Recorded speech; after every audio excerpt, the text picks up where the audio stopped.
anything else I need to do here to make that. How's our sound? Sounds good. Yeah. The people place will know. I've got the speakers turned off right now, so that's a good start. Fuck.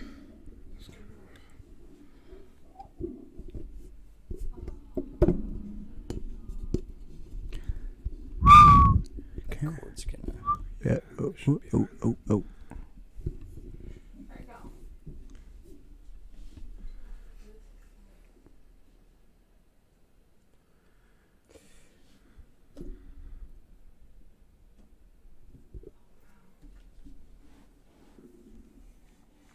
Do you guys want to, like... Usually when I do the news, like... I don't know, I kind of just run through it. Do you guys want to, like, take a couple of them? I mean, we can just comment on them. Yeah. Yeah. Do you want to? Well, yeah. That's fine. So that works. Keep it simple. It'll be easier with Adrian here. I listened to it back and I was like, the three of us kind of have the mojo. Are we live right now? Yeah. Fuck you, Joey. Wait, are we? Yeah. I Okay. wasn't nearly as good at like tabling it.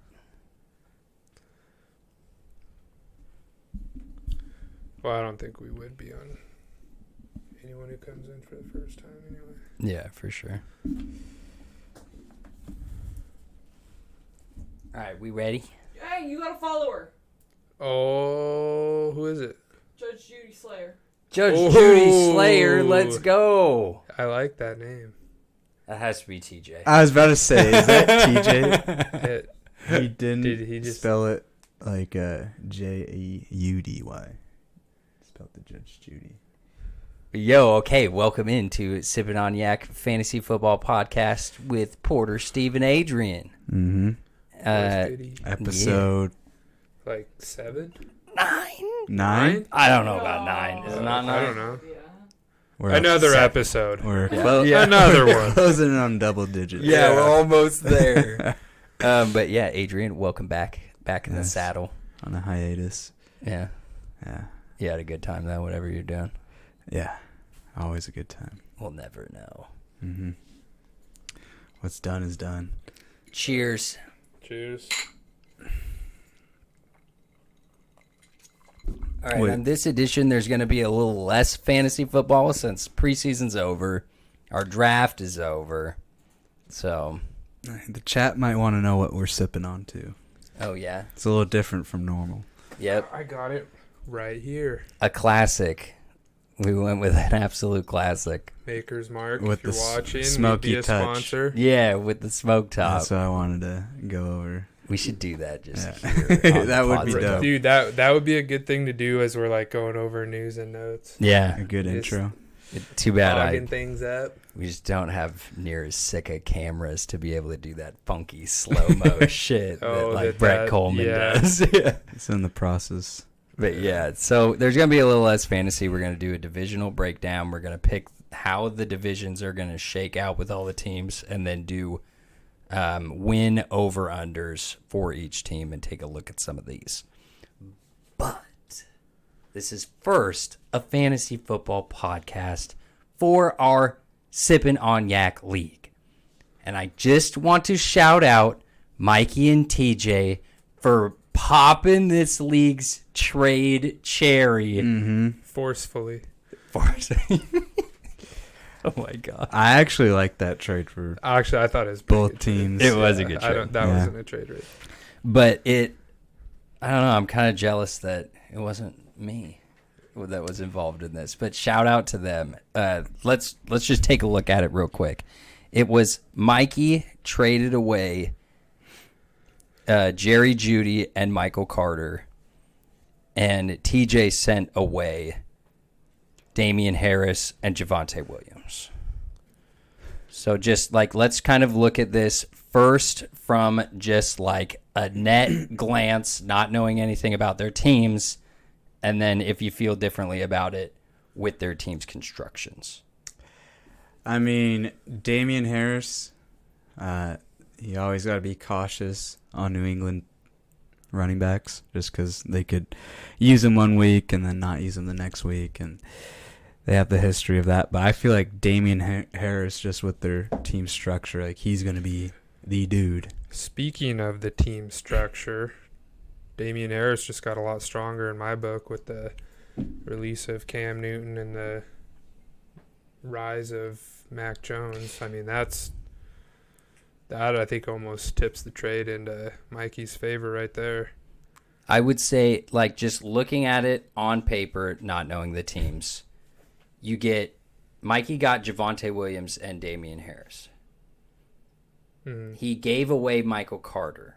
So if you consider Javonte Williams and Jerry Jeudy a bit of a wash, well, then Mikey got the better running back out of Michael Carter and Damien Harris to me. Yeah, I feel like both Carter and Williams are both unproven rookies. So that's a toss-up.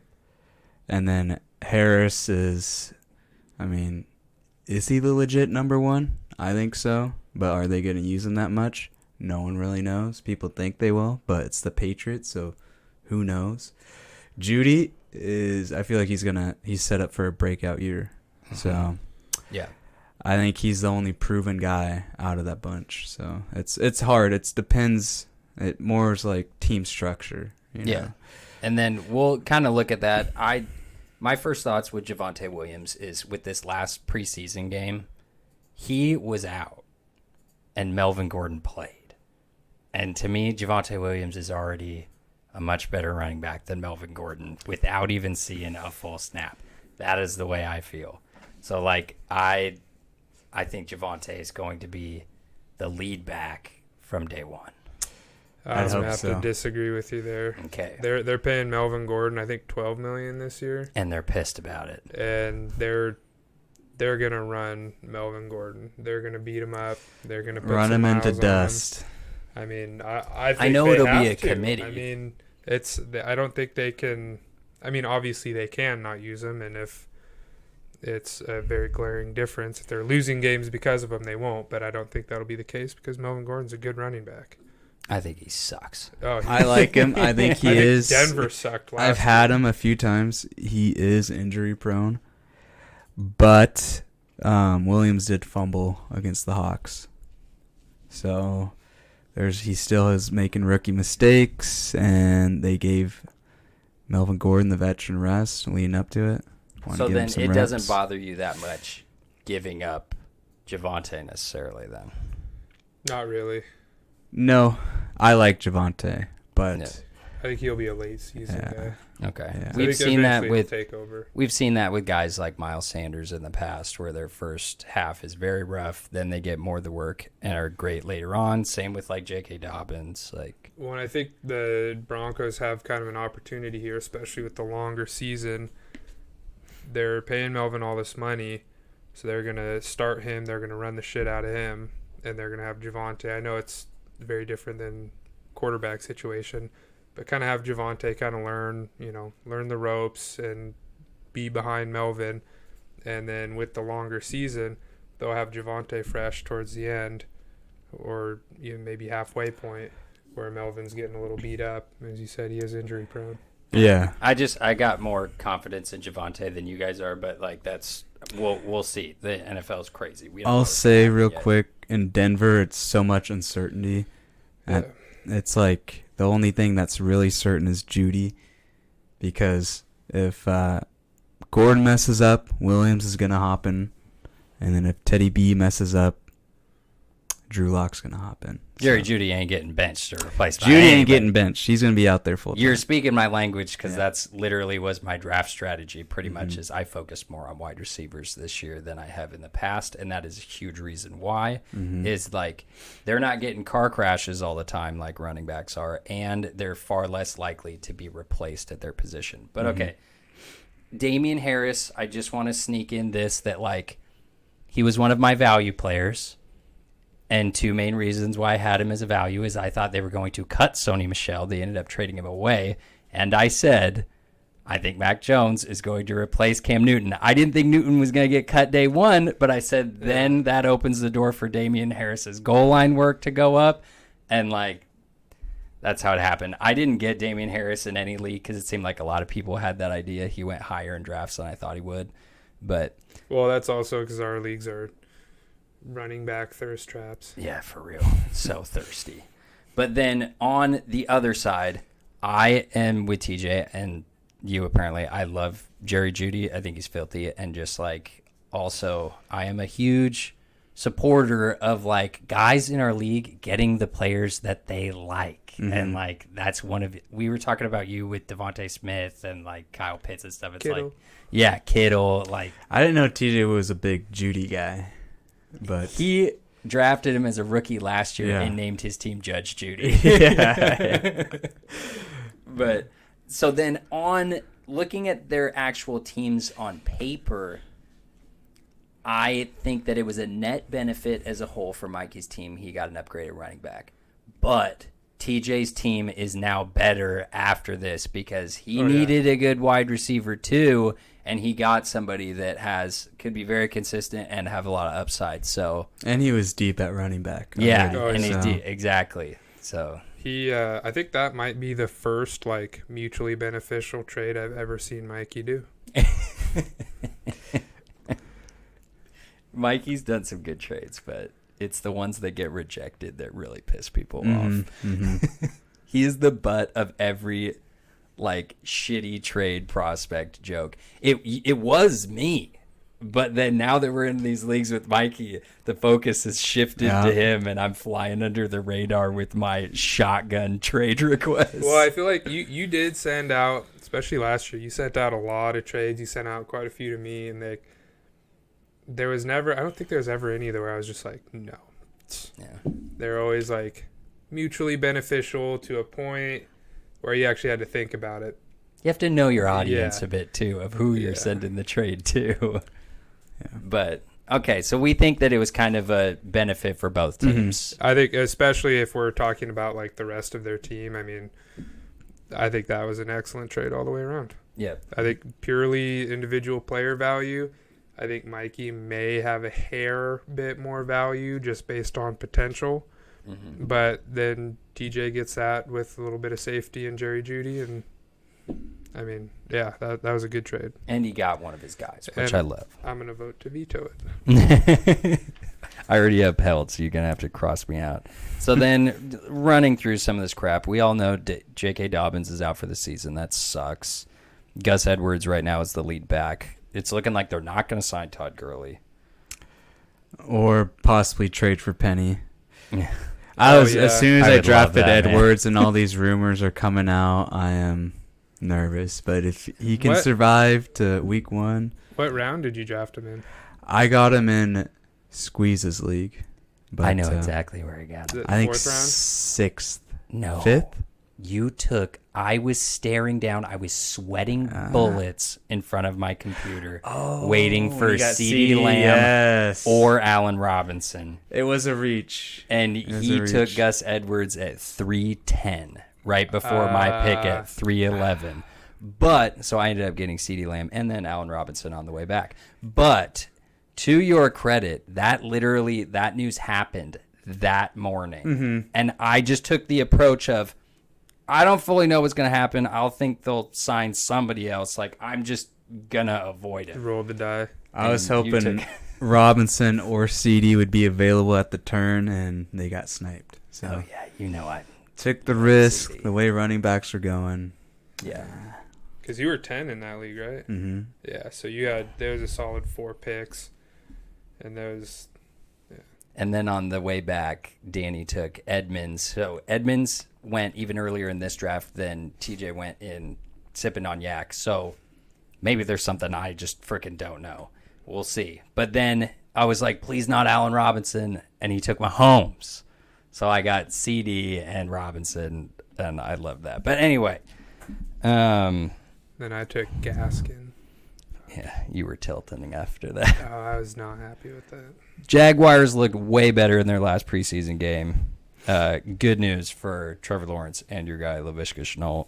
Lavishka, baby. Minshew got traded to the Eagles. I don't think anything's really going to come of that. I don't think he's going to beat out Hurts, but he might.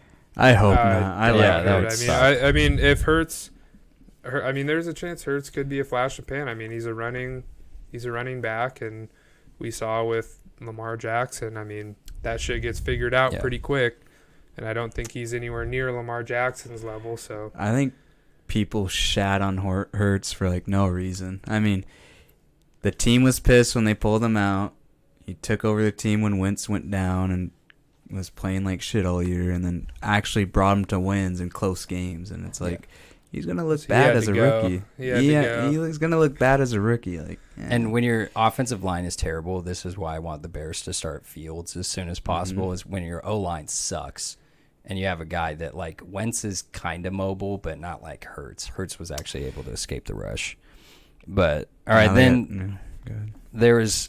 Irv Smith went down. He's getting surgery on his meniscus and should be back in a few weeks. The Vikings just traded for Chris Herndon.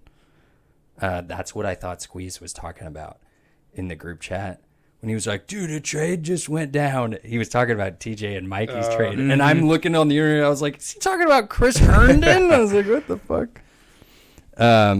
Dude, T.Y. Hilton. I'm nervous about this one for the Colts in general. We'll get into the Colts more later when we talk about their actual team, but like he's got a disc problem in his neck and they don't know when he's going to come back. Yeah, he just needs to retire. I mean, for real. The dude he's had an excellent career. He's banged up. Shit with your neck. You don't play around with that. He's getting dusty.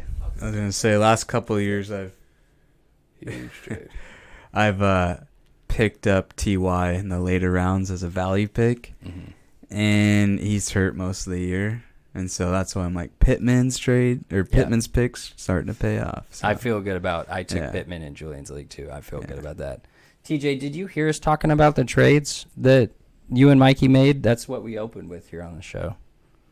Then just 3 guys that went to the PUP list, so they're going to be out at least 6 weeks, mandatory now that they're on this list. David Bakhtiari, obviously stud left tackle. Stephon Gilmore for the Patriots, and we kind of saw this one coming with Michael Thomas and the Saints. Surprise. Yep. Better news is all 3 of these guys are back to practice. Hollywood Brown, hamstring. Kenny Golladay, hamstring. And Mike Williams from his hip flexor deal. From jumping up 30 feet in the air and coming down diagonally. On his booty. Yeah. All right, so then if that is out of the way, we're going to start breaking down each team's win total odds from, I got it from 2 sources, so that they can only differ by half a point, but most of them are the same. And I'm going to give you the option of which book to go by. And at the end of the season, we're going to add all these up, and the winner of us 3 is going to get like $50 or something. Easy money. Sound good? To go by, or are we picking our own over-unders? We've got like, you'll see. Okay. You'll see. So there's 3 books, and we're each choosing one. There's 2 books, and then the other column here is the strength of schedule. Oh, gotcha. Based off of DraftKings. The site that we're using for the over-under, DraftKings, also put all of those wins, totaled them up for each team's schedule that they're going to play. So that is what the strength of schedule is based on, is how many projected wins are facing them in the teams that they're playing against. And that will kind of be better explained as we go through some of the teams. So the first one is actually, I don't know if it's a tough one or not. We'll see. Is Kansas City Chiefs. We're going to start with the AFC West. The Chiefs, for both DraftKings and Caesars Palace, both have the over-under at 12.5. Over. Over? Easy. Yeah? Over. I am actually over as well. Yeah. So that... I feel like that's a pretty easy one. Extended season, they made it to the... Yeah. I don't see them having anywhere under 13 wins. they have a strength of schedule at 16, which is like very middle literally of the middle pack. of the pack out of 32. Yes, and like I don't know. I think they're going to be pretty pissed after coming off the Super Bowl. But They could go. They're the Could one have the team hangover. that could go fucking 17-0. So. they could. But is there a downside potentially to their roster at this point? Their O-line looks filthy Running, right They now. Their running improved game. it. Yeah. They don't have the stud running back that they thought they did. Yeah, but I mean, they got Pat Mahomes and those receivers. Yeah. Yeah. Plugging anybody. I mean, you got Patty, you got Kelsey, you got Hill. I mean, you're gonna score some touchdowns. And they got like Jaron Reed was a underrated signing, like we know from the Seahawks. Reed and Clark back together. Yeah. Reed's gonna have like 10 sacks this year. And now it's going to be a lot harder to double Chris Jones in the middle if Yeah. Jaron Reed's lined up right next to him. Like They're looking filthy. they are. came back with Yeah. vengeance. It Yeah. wasn't a Dude. Super Bowl hangover off season. I don't know how they're doing this, man. They just keep adding good players, and I mean, I know they kind of redid their O-line, and maybe that saved them some money. I wasn't really up to date on the money But there, they've but looked damn good. I mean, Yeah. Joe Tooney, they traded first-round pick for Orlando Brown. Like, yeah, I don't think studs. their O-line's gotten any worse at all. I just don't know. I mean, they just keep getting better every year. Patty Mahomes laundering his fucking ketchup sponsors. 13 Are you wins. dogging Clyde? Dude, Clyde, I think Clyde's just an average back. I think Yeah, I agree. if he can put on some weight and start banging it in on the line, then I think he'll take a step up in my book, but I've yet to see that. That, and he's actually not that fast either. He's obviously pretty agile. He can catch passes, and he's great for fantasy football. We just mean as a He's real got life good back. burst.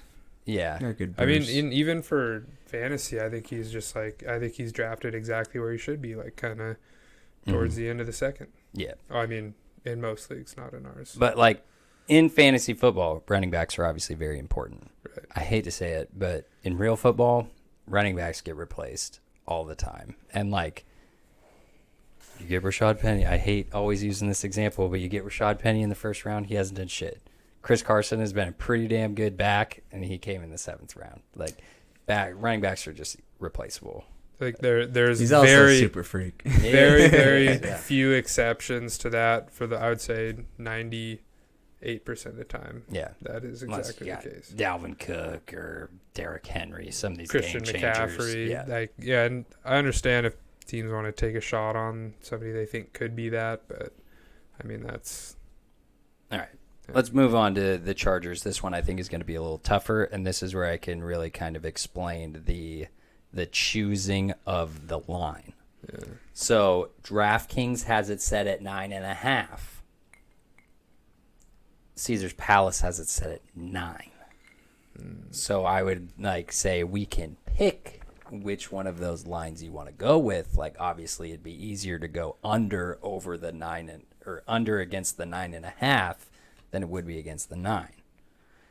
I went over with the 9. Over at 9 and 17, so they're going 9 and 8 essentially.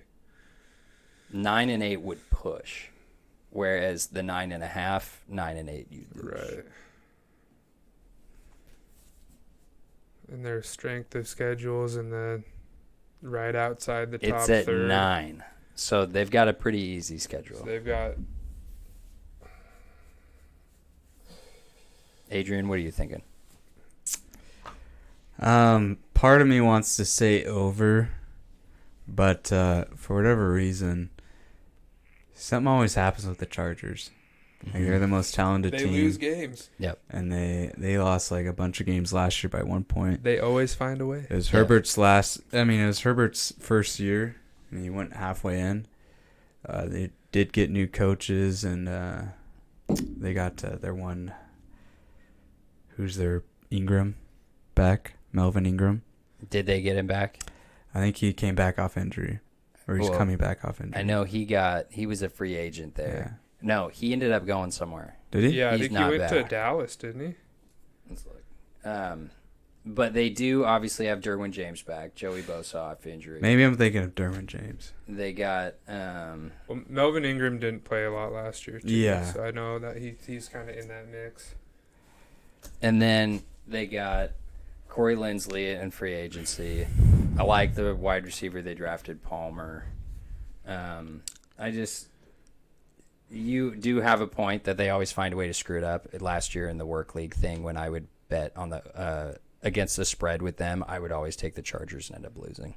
Yeah, for me, it's like, I mean, 10 wins sounds way more. That's pretty much 9 wins last year. Like a Right. 9-7. Yeah. So They were like probably I'd pick 9. Caesar's Palace. 9. Over. Yeah, so a 9-1 would push, right? Yeah. Yeah. So I'm going to do DraftKings. I'm going to do under. Okay. I think they Boom. First differ there. honestly, I don't think their offense was the problem last year. I think it was their defense. And Yeah. I don't really see any major improvements there. This is really boring, I know, but like Pro Football Focus does, like all these regression things, and like Herbert really excelled while he was under pressure heavily in the pocket, which like is one of the most volatile stats that a quarterback can have. Is, are you really going to throw a touchdown while you're being sacked as opposed to throwing an interception? And those are just numbers that could sway differently. I think Herbert's filthy, and like there's some bets that I would never make on here, but we're going to go through them anyway and total them up. This is one that I would stay away from. This one's a tougher one for me, but I'm thinking they're going to eke out like 7 wins. okay. And they're going to be happy about it. All right, then we're going to go on to the Broncos here. The Broncos, both for DK and Caesar's Palace, 8.5. Von Miller, is he back? Mm-hmm. Yeah. They got a good defense. They had some close games. They They didn't got win that Teddy. much. Good old Yeah. reliable Teddy. I'm going under. You're going under? Yeah. I think they have the best secondary in the league. That they got 13. They got Kyle Fuller. They got Surtain. Simmons is one of the best safeties in the league. I love their defense. Von Miller coming back. Bradley Chubb is also coming back. But dude, this game's about quarterbacks. Dude, well, I mean, look at the Niners. They had a great defense. They kind of had a bum quarterback, and they had a great run game. These guys, I know the Broncos O-line isn't near where the Niners is, but they got 2 bruisers at running back and a great defense. Mm-hmm. And reliable Teddy. I'm going over. Okay. Boom. Yeah, I just A potentially great defense. I think it's going to be a great. I'm with you. And they have, say what you want about Teddy, he's got fantastic weapons to throw the ball to. But And he's safe. Yeah. I mean, that's what you need when you have a team that relies on run game and defense. what'd you end up going with? under. Under. Okay, so right now, Adrian and I are the same. We've differed with Steve on 2 so far, and we're early on, so this is already better than I thought. Oh, you went with under? I went with under, yeah. I love just about every part of their team, except for quarterback. And, like, Dude, they couldn't pull out wins last year. no, they couldn't. All right, then the last one in this division is the Raiders, and brutal win total of 7.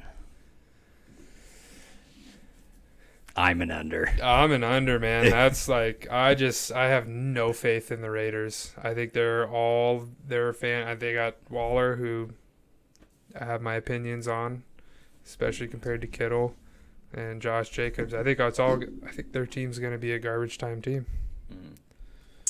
Agreed. What do you think, Adrian? 7 pushes. Yeah. I'll But go- you can't push. Sorry, that's a rule I'm making right now. Wow. No pushes. Well, that takes No. my That takes Chargers 7 9 and a out of half. there. Well, if we do, we have over, and it would push anyway. Well, I think Well- push is all right because if we go under, then anywhere from 1 to 6 wins, we win. Where if he pushes, he has to hit the nail on the head. So I mean, Right. I guess I mean you can't call a push. We can have it be a push if it happens. Yeah. I'll go over 7 just because 7 and 10 sounds about right. So if we right here, They beat the Chiefs last year. we've got it. Yeah, and then got rocked by him. Won a lot of money on that. Yeah, you did. So did I. That was the one that you said to do it, and I was just like, fuck it, all They didn't right. win too When many we were games outside after of the that. state. Yeah, they didn't win. Of course. Yeah. When I was actually living still in Idaho. Uh-huh. Actually, no, technically I did still have my apartment in Idaho during that game, so yeah. Totally above board. Yeah, I Totally. was hanging out in Vegas that 100% week. legal. Yep. You called him up for that Raiders. And FaceTime each other. Okay, so then let's wrap up this division. How do we think it's gonna shake out? How it's set right now, this is exactly what I think it's gonna be. Chiefs, Chargers, Broncos, Raiders. Yeah. I might honestly I think that's right. Swap the Broncos and the Chargers, man. Okay. Wait, hold on. Let me think about this for a sec, because, dude, yeah, let's swap them. Okay. I mean, I feel crazy doing it because I think the Chargers have such a good offense, but you know what they say about defense. Broncos Wins championships. Mhm. Broncos brought in Peyton Manning, then maybe. Oh, all good. Oh Mikey. my God, Mikey, dude, just get out of here. Dude, all right, then just to do the trade for you, now that you're here, we kind of consensusly went that it's kind of a net positive for Mikey's upgrade on one running back, and the other two are kind of a wash. But then for both teams, like looking at TJ's team, his team is now better now that he has a good wide receiver added to a bunch of running backs he already has. And we didn't really mention this, that now looking at Mikey's team, you know that motherfucker is going to be calling Adrian in the middle of the night, pestering him for Dak Prescott. That I am predicting that now. We already saw it day of the draft. He has CeeDee Lamb and like 7 usable running backs. He's going to be knocking at your door at about like 3 in the morning. We may have already been chatting. Yeah, Since I today. figured. Yeah. I figured. Yeah, so I think we gave Mikey a hair bit more value just for potential, and then TJ had the greater player need at wide receiver and got a safer pick. Yep. Okay, so then you actually have it flipped that you think Broncos are finishing number 2, which I do not think is crazy at all. What are you going with? I like it how it is. Yep. Chargers 2, Broncos 3. Raiders are in the basement. They have a 6 stadium, though. They got that going for them. It's true. All their fans can watch them lose in style. A lot of money swirling in Las Vegas. There could be some close games. Yep. Yeah. But their win total is 7. Yeah. I think that's perfect. Yeah. All right. So then moving on to the AFC East, Bills for both sites have it at 11. Oh. He said, he was just texting. to make that clear. Yeah. Well, I ghosted him. Had to give him a little text back, just to see if we're still talking. He's blushing over there. Yeah. No. All right. So Bills win total is 11. I think that's low. Same. Yep, I'm going to go over. All right. That one is an easy one. All 3 are on the over with 11. I think their defensive line has greatly improved. Their guy that they drafted last year has looked really good. Rousseau, who I was down on in the draft, is actually looking like a fucking monster. And I like their secondary. We obviously know their offense is good. Yeah, I mean, I don't think they've gotten any worse. Yep. I mean, Now, these 2, maybe 3. I was going to say, now it gets tough. Yeah. So I actually, when I texted you guys about doing this yesterday, I think, I've been going back and forth with both the Patriots and the Dolphins. Both of them are at 9.5. Do the Patriots first. I'm going over on the Patriots. They had a lot of people out. Mac Jones is looking nice. Mm-hmm. They had their little bad season with all their people on COVID and holding out and all Dante that. Hightower. Yeah, they got some big pieces coming back that I think people are forgetting about. Yeah. And Mac Jones looking as nice as he is. I mean, dude, Bill Belichick does some pretty amazing things with some pretty unassuming dudes. Absolutely. And then, yes, they put Stephon Gilmore on the PUP list, but He's they out got for 7 weeks. Yes, but they got Jalen Mills in free agency. J.C. Jackson, I think at this point in his career, is actually probably better than Stephon Gilmore, putting in all of the injuries and lack of being on the field. They added Matt Judon. Like, they needed an outside pass rusher, and where, like, he got a lot of sacks from being schemed up with the Steelers and having Casey Hayward and T.J. Watt over there. But Bill Belichick is damn good at scheming up sacks for getting guys like Judon in one-on-one matchups, so I think he's going to be great for them. Yeah. And, dude, they made a lot of, like you were saying, I know it was a long time ago, but they made a lot of moves in free agency. Mm-hmm. Yeah. Hunter Henry, Jonnu Smith, Nelson Aguilar, Kendrick Bourne. They got Kyle Van Noy back from the Dolphins. Like I said, Dante Hightower is back from COVID. Dietrich Wise looks good. Uche, Lawrence Guy. Like, their defense is stacked. And I think it's the right move putting Mac Jones in there too. And you know what they say about defense? You win championships. Yes, sir. Except for the Chiefs against 49ers. Anyway, what do you think, Adrian? Patriots. I'm going to go under. Okay. Under. Boom. Yeah, rookie QB. Gilmore's out week 7. They don't have a Gronk. Yeah. They got too many Gronks. They got Smith. Hunter Henry's probably going to be out for the rest of the year in a couple weeks. Hunter Henry's going to play 2 games. Prediction. Yeah. He's healthy right now. He should Yeah, be fine. I'm not.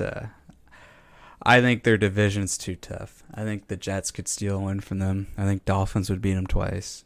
Okay, so then I figured this is where it was going to be going with you for the Dolphins. Over 9.5 for Adrian. easy. I am under. I think they're going to be right chomping on the heels of the Bills. I'm not a big Tua guy. Same. I know their defense is nice, but I think the Bills and the Patriots defense is nicer.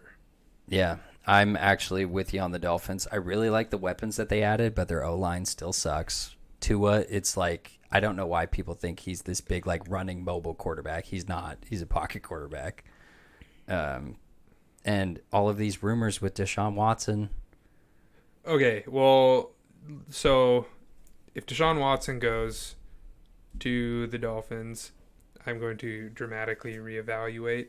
I don't think he would play this year anyway. Even No, if he I don't. Did get traded I don't there. think he will. But if Why he not? becomes the starting, 22 sexual allegations. it's like I thought it was upwards of 40 now, and 12 or something of them are now in criminal, not just civil. They suspended Zeke for something that got settled in the courts, and nothing ended up happening to him. He missed 6 games for that with one chick. And like, I had him that season. Of course you did. I just, like, he's either going to get on the commissioner's exempt list or he's going to have to just literally ride the bench all season. I think the Texans have a thing with the NFL where no matter what, he ain't playing. But I just think with those rumors being around, it doesn't sound like they're all that confident in Tua if they're looking to upgrade quarterback. Well, but there's, I mean, to the Dolphins' credit, I mean, to Tua's credit, I guess, there's only about 4, maybe 5 quarterbacks that shouldn't be in on Deshaun if he's open to going to that team. I mean, there's... For sure. I think the vast majority of the league would start Deshaun if he joined and plays. Yeah. What is your pitch for why the Dolphins will be over? They got 10 wins last year, and they're turning around. They got Waddle to help out Devontae Parker. Will Fuller, too. Will Fuller, when he gets off suspension, I think it's only for a couple games. It's one game. Yeah, one game. Tua's coming in his second season. He's got the full reins, and I just think, they're going to be much better. How many of those wins came from Fitzmagic, though? That's what I'm saying. I don't know. He lost against the Hawks, and then they did beat the Rams and the Niners. So They wouldn't have beat the Raiders if they kept Tua and they brought in Fitzpatrick for the most magical quarter I've ever seen in my whole life. It's it's the first year QB, so Yeah, I don't think I think the Dolphins are good. I think they're real good. I don't blame you for having faith in the Dolphins. The main contention point for me is Tua. And if you got faith in Tua, then I think if I had faith in Tua, I think I'd be right where you're at.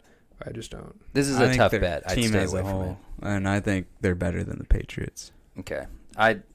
My main thing is I was picking the Patriots to go over, and I couldn't have 3 in this division going over. I wanted to go under on 2 because I just don't think all 3 of those teams are going to be above 10 wins. Yeah. So Dolphins are kind of the odd man out. But honestly, this is one that I would avoid, like the Chargers. I'm not that confident in my under, but I'm going under. I wouldn't feel comfortable putting money on it. Now, I don't want you to rip my head off for this one, Steve. But the Jets have a win total of 6, and I think it is hilarious that their win total is 6. I would bet the under and slam the button. Dude, I'm honestly, I think 6 is about right. Yeah. I mean, That's why they make the big bucks in Vegas. That is a tough line. They got 1 win last year or 2. 1. They One. beat the Rams last year. They beat the Browns. The Rams. Yeah. Didn't they beat the Browns? Oh, yeah, they Yeah, did. They They did have did. 2. You're right. So Yeah, at you're the right. very end of last year, they beat the Rams and the Browns. With Joe Flacco. After we smacked them. Yeah. So I We think, humiliated them. Yeah, I we mean, did. I like Zach Wilson, and they got Robert Saleh. They beefed up their D-line defense. They got weapons. But now Carl Lawson is out for the season with an Achilles. And, Yeah. I was so hyped for Carl Lawson. I think under safe. Yeah. And they have a worse corner situation than the Seahawks do. I would by a pretty say significant margin. I'd say next year they're gonna Yeah. be dangerous. This- That I think they're division's a gonna year be away. stacked. Yeah. So Yeah.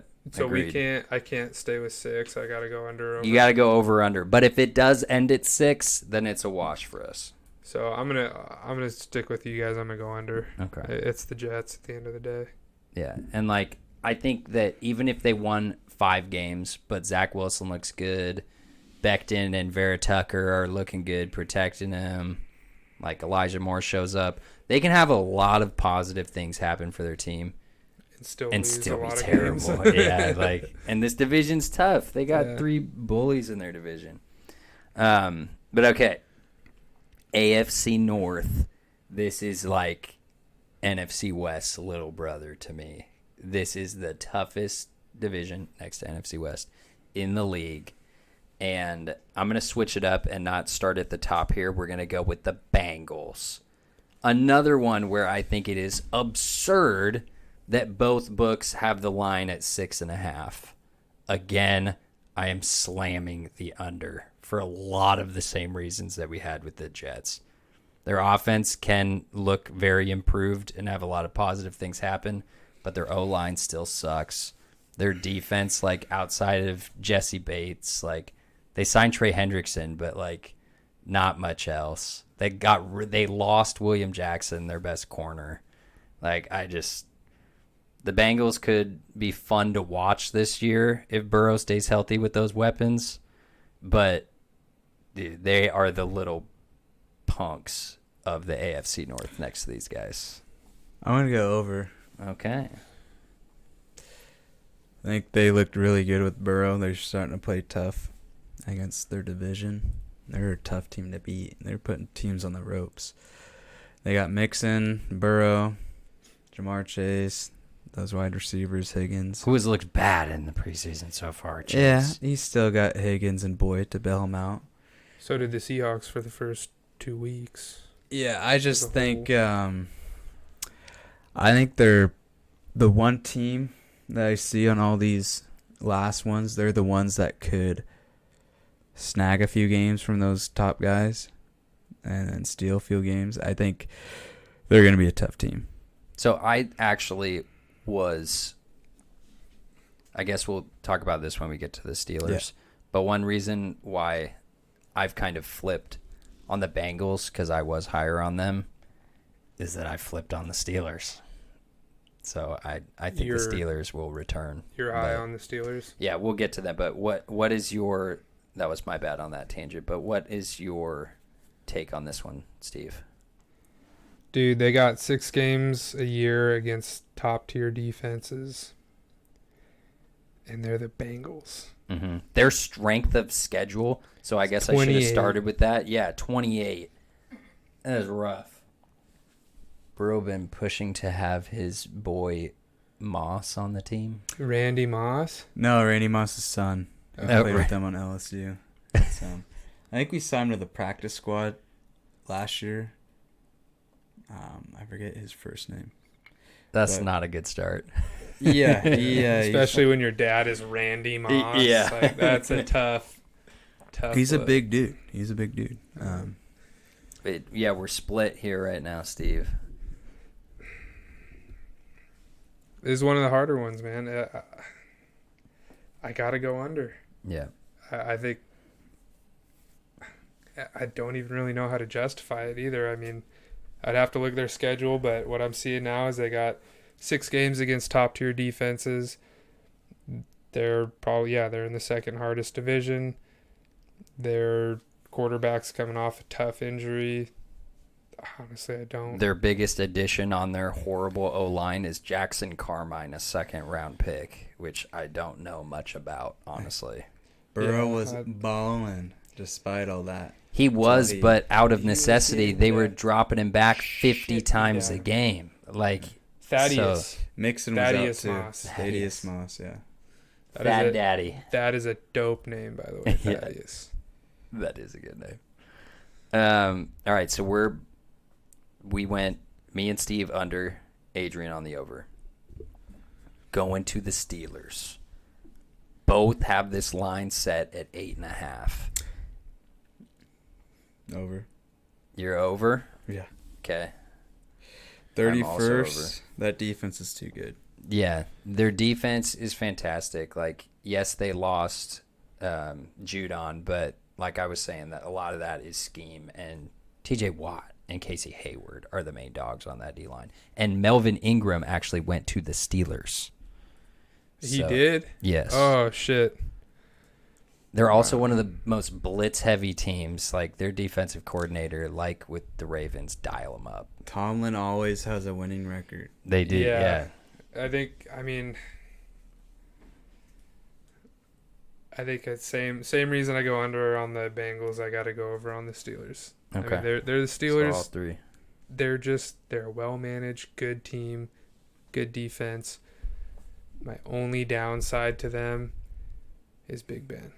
Yeah. Big Ben's looking slimmer. And I know, and like his arm is looking live, and that was my biggest reason why I was down on them before. But like, I think Najee is gonna help their team a shit ton. Like, dude, the more I think about Najee, and I really didn't like him as much because he didn't have that burst speed like a lot of backs do. But like, dude, neither does Derrick Henry, but he's just a fucking horse. Like, that speed isn't everything for running backs, and like, they're. As much as I think Juju's a punk ass, like Juju, Deontay, and Claypool are really nice weapons. Yeah. So, Now that Juju wasn't the number 1, yeah. he did good last year. Now he's a decent number 3. Yeah. He's Punk ass. I think they probably He's have a like a Kmart. top 5 receiving core. He's For a sure. Kmart Michael Thomas. Yeah. Which is not saying much. Juju, oh dude, I do very much like Juju the person over Michael Thomas the person. Yeah, Michael Thomas is a dick. Fuck Michael Thomas. But, okay, then going to... Oh, yeah, hook it up a little bit. Shmeegee. Hey, babe. Can I get some ice, maybe? I didn't know you were talking to Steve. Thank you. Sorry. Hey, babe. We're a very Might as well respectful finish it off podcast. there. Yeah. Gracias. All right, so then this is where things get juicy in the division for me, because even though I'm over on the Steelers, I don't really see them winning the division. No, not at all. The Ravens, this is where it's split. Thank you. Get some of that too. Yeah. Here, you can go ahead. The Ravens, we've got DraftKings has it at 11, and Caesar's Palace has it at 10.5. This one was tough for me. I'm going to go under on 11. Okay. This one, I think that half really makes a difference here. What are you down on the Ravens about exactly? I just don't think they're better than the Steelers. I mean, their offense might be more flashier, but, I mean, Lamar ended up balling out. But when defenses adjusted to him at the beginning of the year, they sucked. I think it's less Lamar Jackson than it is Greg Roman. Greg Roman, every offense that he's had, like even with Colin Kaepernick, same shit happened to Kaepernick. Like, yeah. He's kind of like shoddy where his like downfield routes. Your foot? I thought it was the foot of your chair. Oh, you guys are but yeah, down there cute. Tell me saying dumb stuff. But their offense is not very creative with Roman for sure. Yeah, not only that is with you got Gus Edwards in there. You know. Losing J.K. Dobbins lost. Ingram's gone. It's just changing. Their defense is good, big plays, but I just think I would flip-flop them and the Steelers. Okay. Do you think Steelers are number 2? Yeah. So we're all in on the Browns as number 1 then. Dude, I am.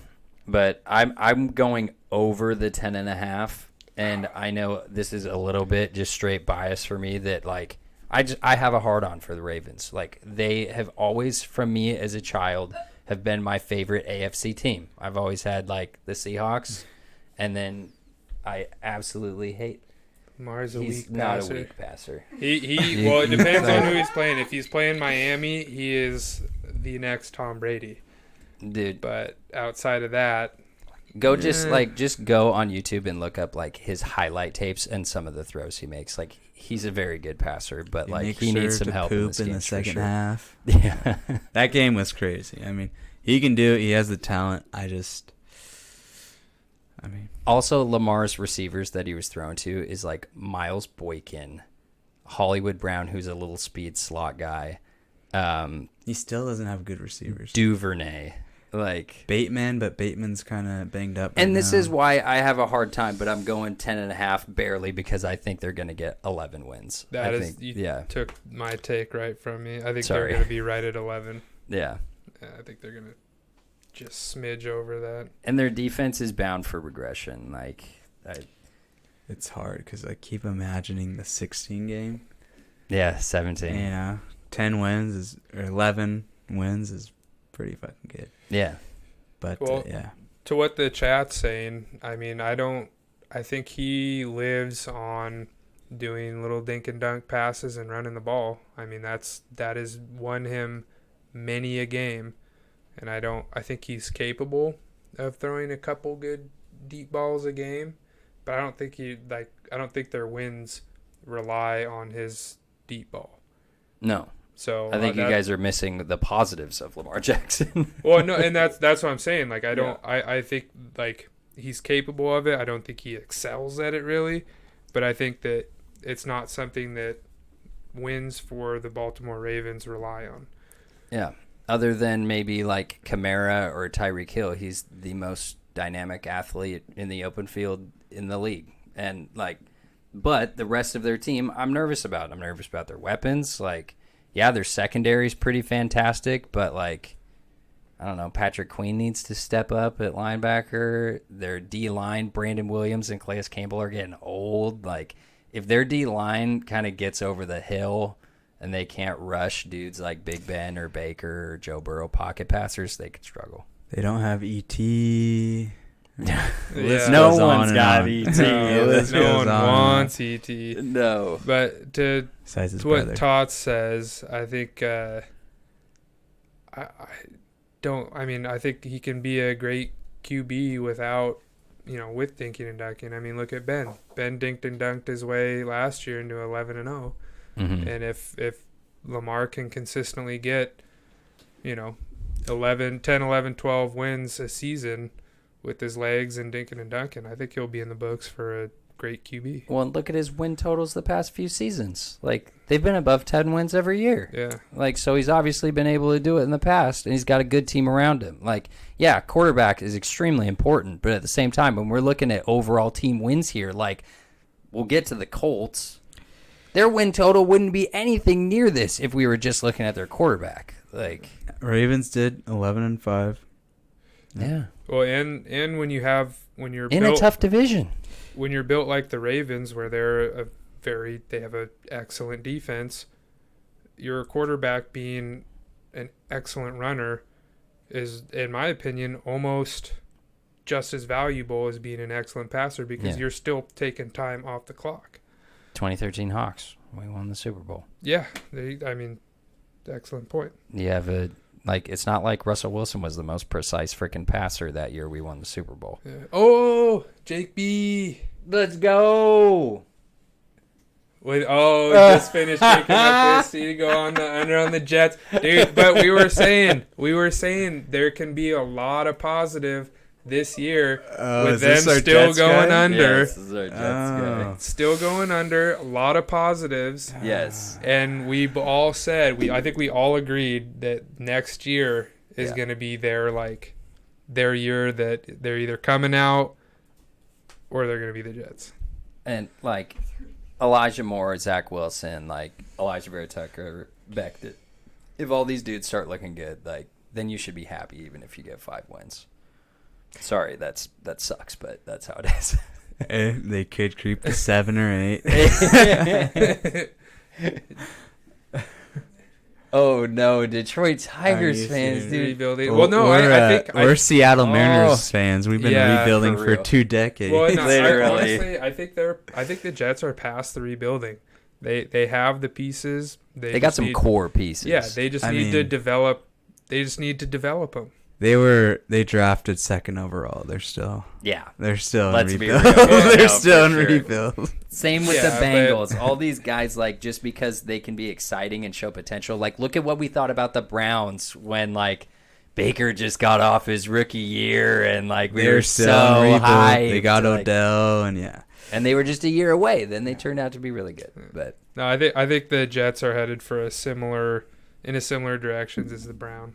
all right. Well, then speaking of the Browns, their win total on both sides is 10.5. And Give me I'm an over. Smashing the over. Give me the over all day. Fair. Yeah, you're in too for the trifecta. Yeah, but I'm placing the Browns, then Steelers 2nd, Ravens 3rd. Okay. Burrow 4th. So. And I'm keeping it just how it is. I'm with you. The Browns, best offensive line in the league. Yes, it was in the preseason game, but Baker looked just like how he did last year. That dude has one of the most underrated arms in the NFL. Their defense was already pretty good. Then they get John Johnson and Troy Hill and from the Rams, from their secondary. They're going to be nasty. They got the deepest roster in the game. And it says their strength of schedule is at A 3.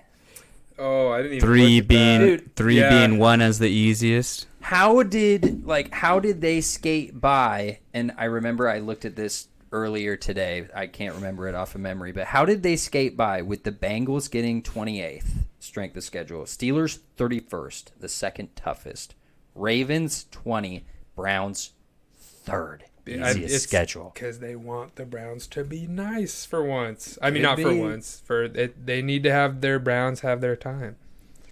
I'm going to look up the Browns schedules in the meantime here. But, okay, so that is wild, though, the 3, 20, 31, 28. I mean, that is wow. Oh, it's because NFC West, the one team they play is the Cardinals, not any of the big dogs. They get the Texans, they get the Bears, Vikings. Yeah, they got the better end of the stick on some of these. They got the Lions, Raiders. Yeah, they just got lucky with the out of division games. But, Okay. all right, so then going to finish up AFC with AFC South. God, this is always. Why is this always just the grossest division like in the league every year? I don't know. The what was it? The East. NFC East gave them a run for their money last year. Mhm.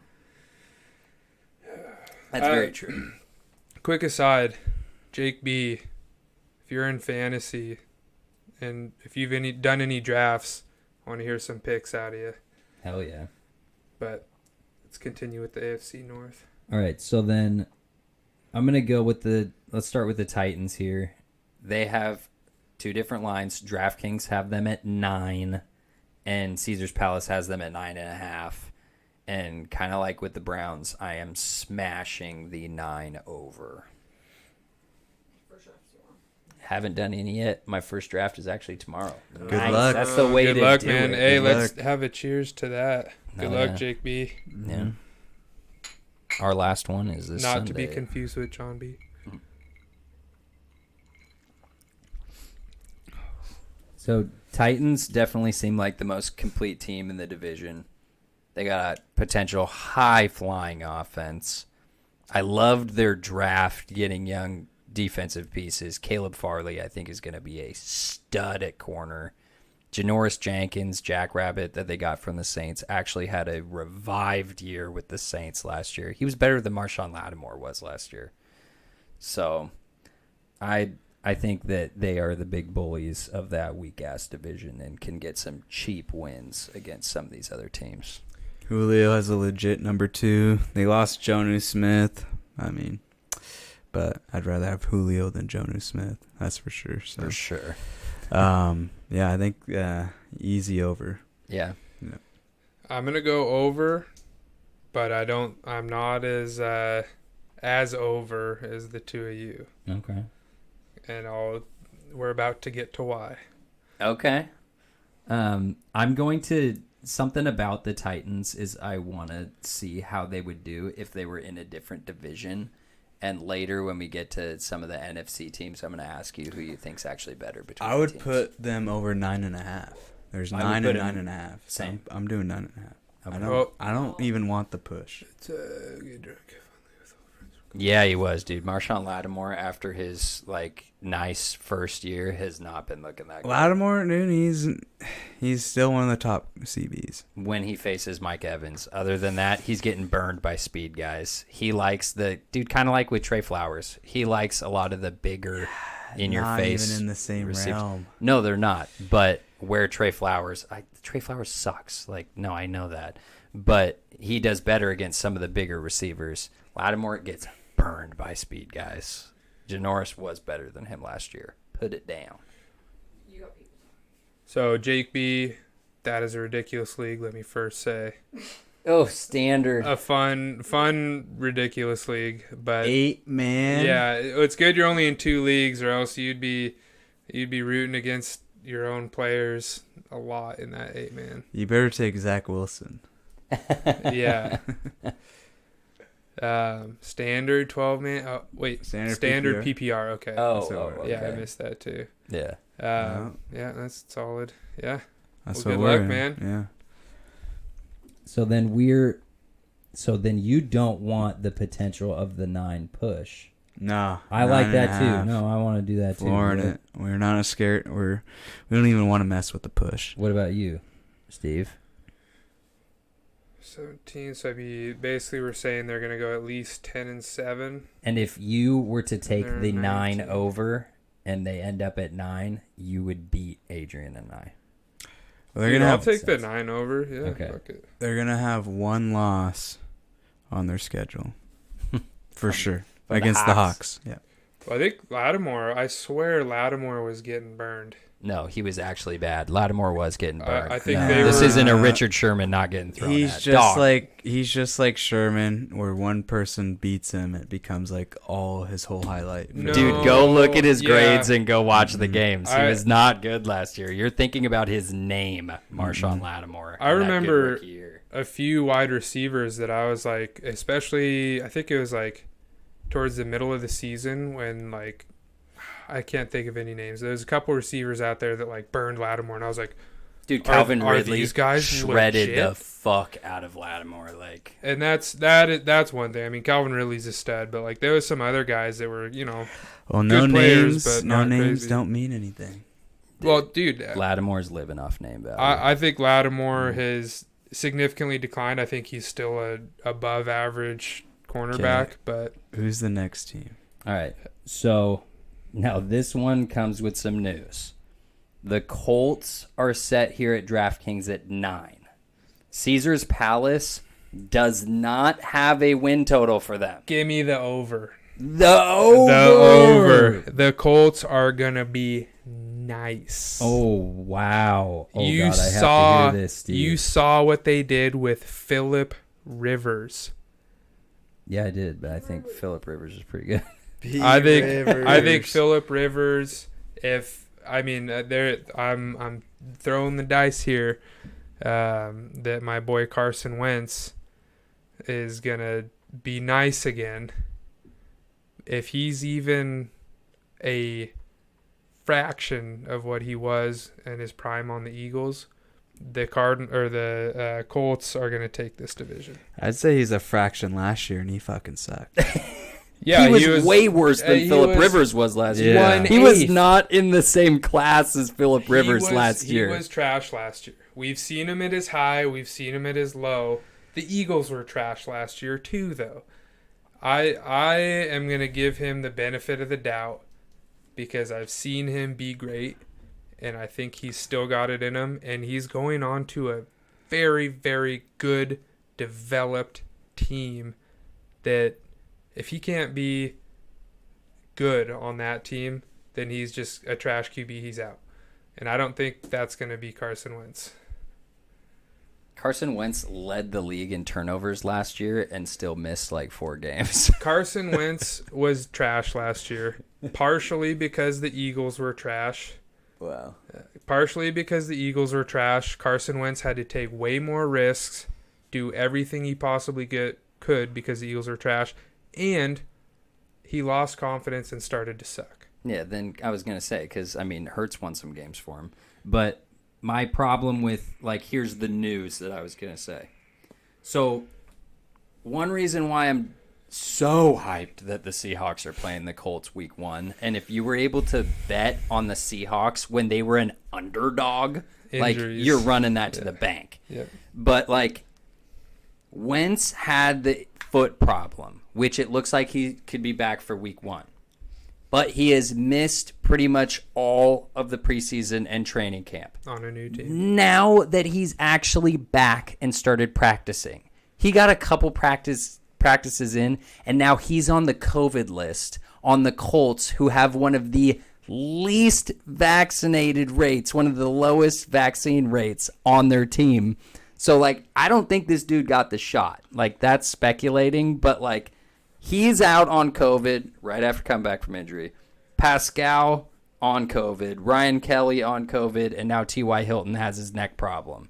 Like, I never included T.Y. as a plus on the Colts this year. He was he wasn't even an afterthought. but the wide receiving core was already shitty. Now they're even worse. And, like, So Dude, what are you picking? who for- does- under. Who has I'm Carson on the Wentz under ever for the thrown Colts. to? He's thrown I'm, to shit his entire career.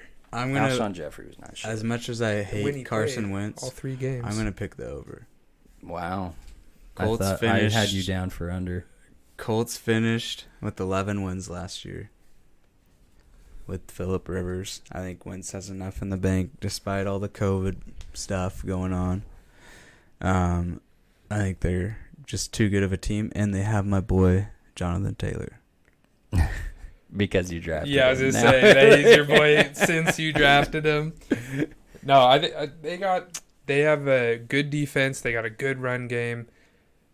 Carson Wentz has been thrown to bummy receivers his whole Quentin career. Nelson's gonna come back. But, dude, the Colts, they've got a bottom. You were talking about the Steelers having a top 5 receiving core. I think the Colts have a bottom 5 receiving So you're core for saying sure. you're going under on the 9? Yep. So Under on they're the gonna 9. go 8-8. I Or know 8 who's and 9, in their 8 and division, 9? but I think the Jaguars could beat them. I think they'll split with the Jags for sure.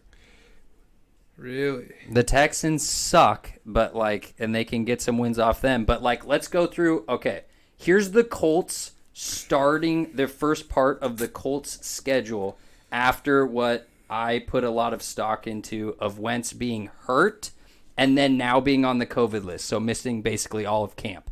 Here's their first set of games, their first 5 games. The Seahawks, L. Rams, L. Titans, L. Dolphins, to me, W. L. Well, Ravens, L. You can't do the Titans. That's a division game. So, I love the Titans. I've got them smashed over. I think they're going to go 0-5 to start their season. Hot take. If then they can go 1-4, but that I'll bet still you- sucks. I'll bet dude. you 20 bones on that right Ooh. now. I don't want Is to that do to going bet in them the to go barn? 0-5. No, the odds on that would be insane. Well, okay. So let's make it a more You just let's make said it a they're more going reasonable 0-5. bet. So when do they play the Titans? Week 3. So what about They a do have a- 0-3 they bet do at have a 10 to death- 20? They do have a death row schedule. Dude, then opening then they get the Texans in week 6. Then in week 7, 49ers. Week 8, back to the Titans. Their first half of the season is going to be rough. Yeah. And if they had these games in the back half where Wentz got to get out of training camp and then play the Texans week 1 or something, then you can be on to something, but dude, because picking any team to go 0-5, obviously, sure they could beat randomly one of these teams, but is 1-4 really that much better of a start than 0-5? No, it's fucking not. We can change it to 1-4. Dude, How- I took How them about as the under. what about this? If they're over 500 in the first 6 games, Sure, I would over do that. under 500. What about you? Nah. Oh, you're sweating it. This Oh, guy you was must saying not be that 0-5. confident. Now That's we're what doing I think they're 500? gonna go, but that doesn't mean I would bet on that. My odds would be terrible. That's a stupid bet. But I think, they're probably gonna go 0-5 or 1-4. They may win one of these games in the NFL, anything can happen. We talked about it before the show. The Jets beat the Rams last year. Nobody would have saw that coming. And the Browns. But back-to-back. but on the schedule, I would have penciled that in for a loss. So anything could happen. They got my But boy, yeah. Jacob Easley.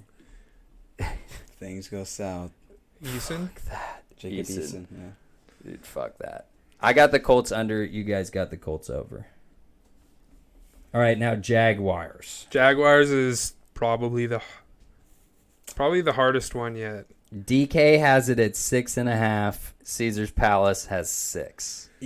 I would like, just with the Jags, I would like to switch my bet from the Jets. I'm going to pick them over 6. The Jets? Yeah. Really? Wow. And, Did Jake sway you there?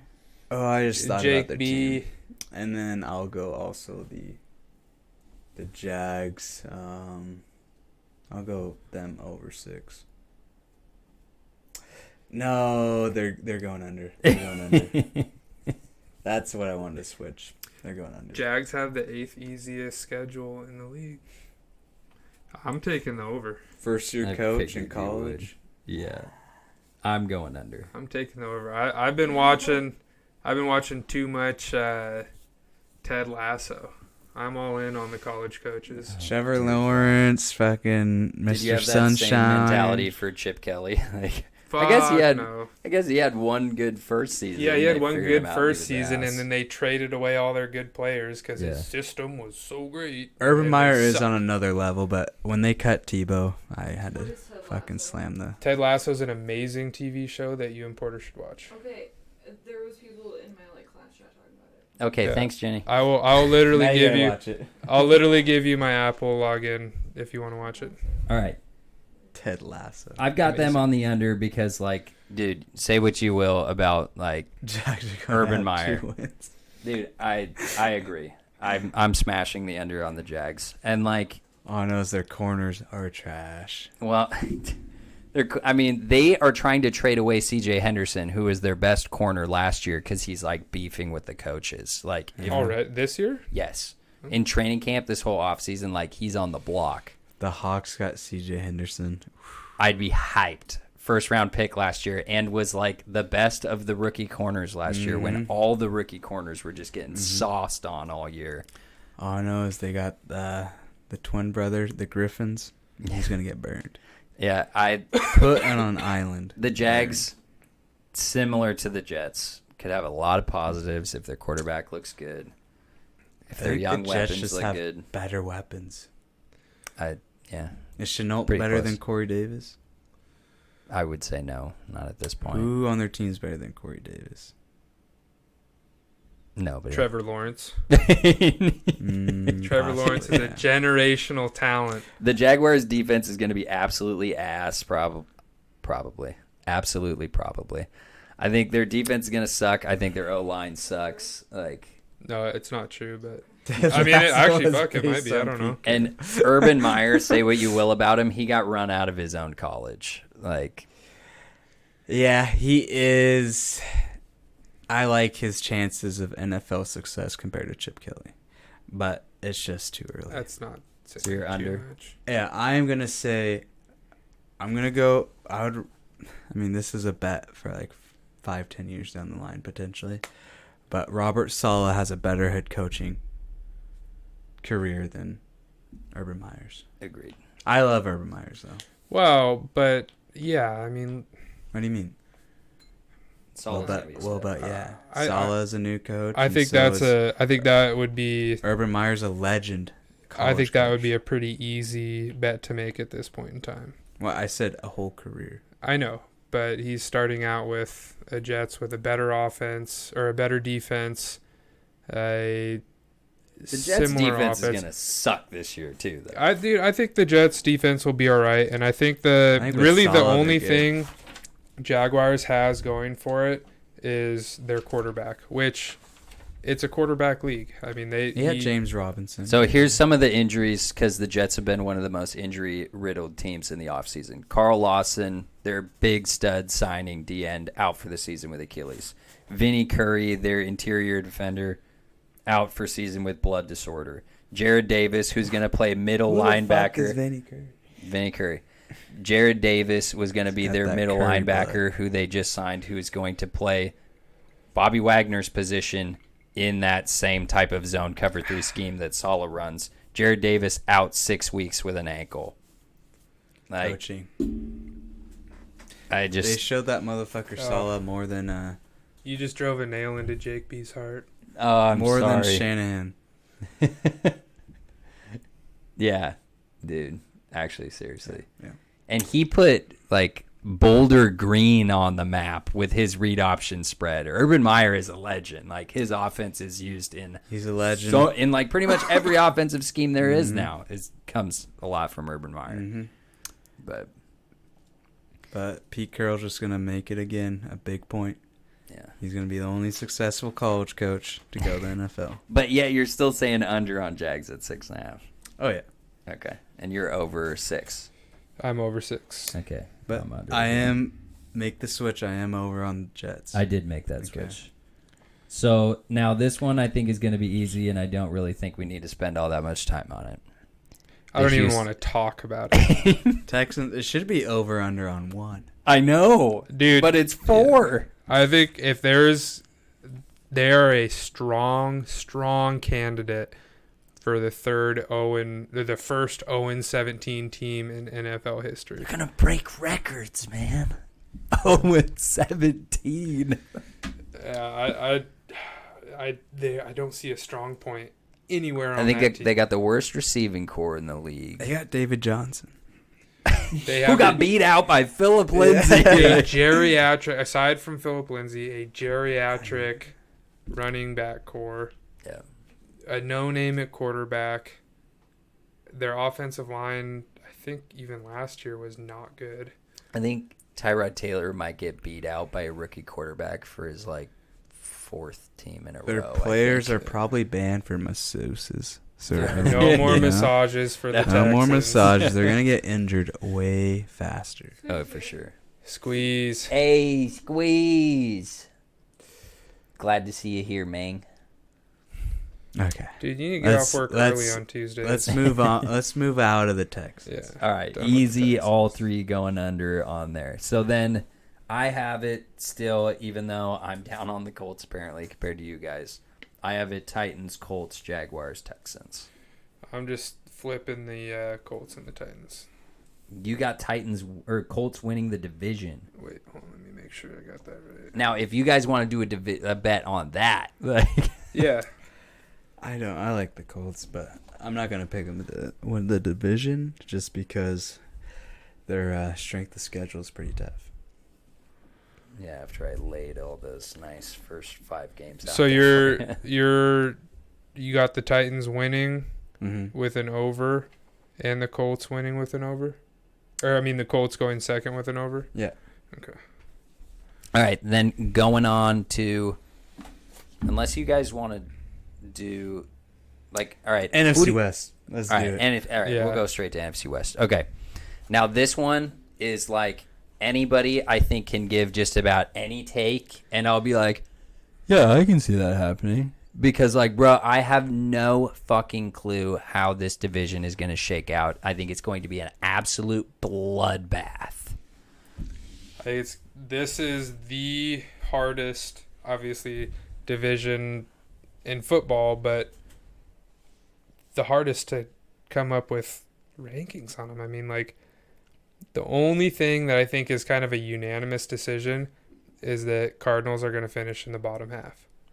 Yeah, bottom half. You don't even know if it's last. Outside of that, Yeah. I don't think there's anything that is, like, agreed upon in general. The Cardinals, if they hit on, like, if J.J. Watt still looks like J.J. Watt, like, if Chandler Jones stays and plays, like, if Isaiah Simmons and their rookie linebacker, if they look good, like, or they could be shit.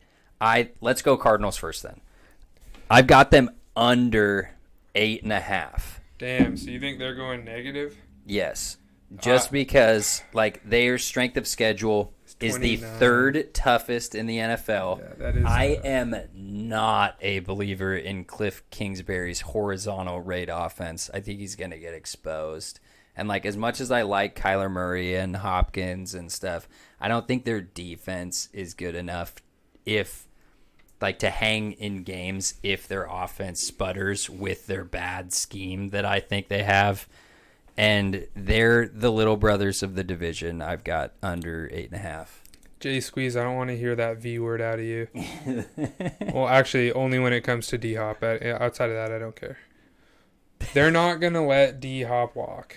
It's not going to happen. He is a prima donna. D-Hop? And D-Hop has never been a prima donna until this.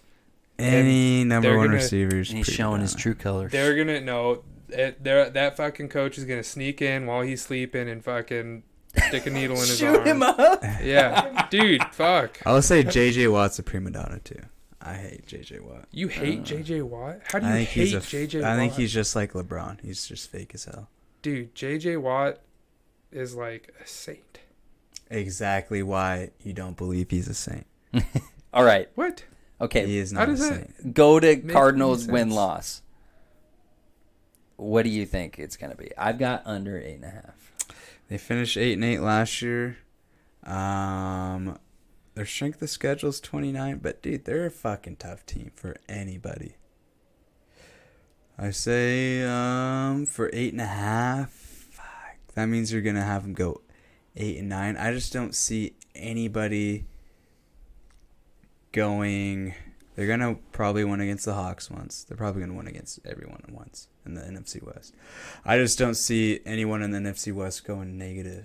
So I'm gonna go over 8.5. I'm going over too. 9 and 8. Okay. I'll take it. I guess my thing is, like, because I think the Cardinals are a good team. They've got a really good roster. But and we'll see how the rest of this goes. I think some of these teams, you see their win totals and you think of them as being a good team, but they're going to literally cannibalize each other in this division. Like, picking these divisional games is going to be insane. It's going to be so tough. Like, so you're going to go over 8. I'm going over 8.5. Okay. You want the I'm actual in 8.5. Yeah. Okay. I don't even want the push. All right, then we'll go over And you're going under 8.5? under 8.5. So I think 8 and 9 is a pretty good spot for them. But Like I said, I think they're a good team, but I think Cliff Kingsbury's going to get fired this year. I think if they had a better coach and a slightly better defense, then they could be challenging for the top, but I just don't think they're there. Okay, now the Rams. Steve, I know you're a Matthew Stafford guy. Big Matthew Stafford guy. Why don't you kick this one off? Because this is a tough one. Even- The over-under for both is 10.5. Yeah, I mean, even with my love for Matthew Stafford, I mean, this is... I think the Rams are going to finish third. I'm also a biased source on that take. We all are. Yeah, so we'll take everything I say with a grain of salt. They have a lot of star players, and they've upgraded at quarterback. But I'm telling you, I've looked at every team's depth chart, and I know a lot of fucking players. Dude, they have guys that I have never even began to hear of. Like, they've got studs and scrubs. They've overspent a lot. They have like, well, at least 2 of the best players in the league at their position. I mean, guaranteed one. Mm-hmm. And corner, what's his name? Jalen Ramsey is like arguably might be number 2. Like he's either the 1 or 2 or 3 if you're insane. He's number 1. So I would put him at number 1. So in my book, they got the number 1 corner and the number 1 pass rusher. Yeah. And those are the 2 key pieces for a defense. So obviously they were the defense number 1 last year. With the upgraded quarterback, I got to put him at over. Yeah, Okay. fuck Stafford then. So some of the Rams' losses, they lost John Johnson, star safety. They lost Gerald Everett. They lost Troy Hill, their good number 3 corner that's going to play the slot for the Browns. They lost Cam Akers to the season. Malcolm Brown's gone, Josh Reynolds gone, and Michael Brockers is gone. And then they drafted Tutu Atwell, and they got Deshaun Jackson, who we guys know is going to be there for like 3 games and then fall some away. Good 3 games though. Yeah, could pop off. Where are you at, Adrian? So we got over here for Steve. I mean, Rams. They left a sour taste in the Hawks' mouth. Yeah, they did. Sour Oh, taste. that's I think, dirty. Won the division just to lose in the playoffs. Yeah, I think Russ is gonna be on a kill mission. I think Aaron Donald's going to be on a kill mission. he's always on a kill mission. Yeah. I just think it's tough because I think the Niners are a little overhyped, but I think I'm going to have to go the Rams under 10.5. You're under. Under on Rams? Okay. Under 10.5. They finished 10-6 last year, but That's why I'm putting them over. I just think they've lost some key pieces, and I don't know. I agree with you. I'm going under 10.5 because I think they'll win 10 games. yeah, Nine I or think 10. 10's a good number. And like with what I've said about just these teams cannibalizing each other, if with their losses and even with the addition of Stafford, if any of one of their big dogs goes down, like you're going from Aaron Donald to Sebastian Joseph But- Day. But Like when have they ever even We had can't injury play the what if concerns? game. I mean, but that Well, there is something to be said about their lack of depth and yeah. throwing in injury concerns, because if you look at a team like the Browns, they can survive they injuries. can have some injuries. Like they got when Chubb went down, they had Kareem Hunt, who is an excellent running back. So I Yeah. do put some validation in that. But on the flip side of that, all of their star guys, like, they got some of the toughest fucking guys out there. Matthew Stafford, I know he missed some time last year, but he is known for his toughness. You got Aaron Donald, who I think has maybe missed like a half or two from injury. And then for some reason, the cornerback that I connect, Jalen Ramsey, I don't know that he's ever missed a game. But I think another thing to be said along with all those players who have left, Brandon Staley left. And, like, I think there's a reason why literally he was defensive coordinator for 1 year, comes from the Vic Fangio tree, immediately gets the head coaching job for the Chargers. Yeah. And every single thing that I hear in the offseason is that dude is one of the smartest guys in the NFL. Yeah. So not only that, so I'll also say I think Darrell Henderson's overrated. Cam Akers was the dude. He was, absolutely. That's a big loss for Malcolm them. Brown was pretty good. Darrell Henderson is just not the dude. No, that's why they were signing and trading for people. Yeah. He's not a horse like Cam Akers was. No. It's a big But they've also made their money with committee running backs. Yeah, all I'm saying is Stafford's had good receivers before, but I'm with you on under. They're still a good team. So we got 2 at under 10.5, 1 at over. Now we go, and part of the reason why I have the Rams at under, Seahawks here have a line of 10, and I have the over. Over. Easy, yeah. I think our justification of this is almost a waste of time. Give me an 11 over. Dude, yeah, if we could mark that in. Like, say what you will because our roster is pretty damn top-heavy, but, like, we've got more depth than the Rams. Mm-hmm. And, like, I feel like any team that is even though, like, I think Russ is a douche, but, like, Henderson sucks, dude. Even though I think Russ is a douche, like, dude, 10 wins for the Seahawks in a 17-game season with Russell Wilson and DK Metcalf and Lockett, like, to me, 10 is, like, a baseline. Like, unless Russ gets hurt, like, knock on wood, then they can lose, like, then they can win. Yeah. There's 3 teams with 10, 10.5, and then 1, 8, 8.5. So it's like, there can't be 3 10-team wins. Right. So that's literally one of the reasons why I went down with the Rams is because I'm going and over I'm going to for say Seahawks. The 49ers, I'm down on them too. I know that's a... All right, well, then let's go to the Niners. You're under 10.5. Yeah. Let me say this real quick. The NFC West has strength of schedule for the Cardinals 29th, third toughest. Rams 24th. Seahawks middle of the pack at 18. The 49ers have the easiest strength of schedule in the NFL.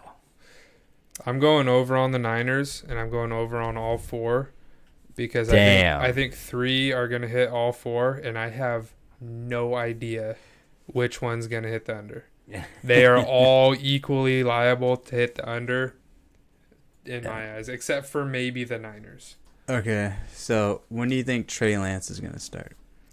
I think that, so he's looked really raw in the preseason. Did you watch the Brett video? Yes, of course. Dude, I watch everything Brett Coleman puts out.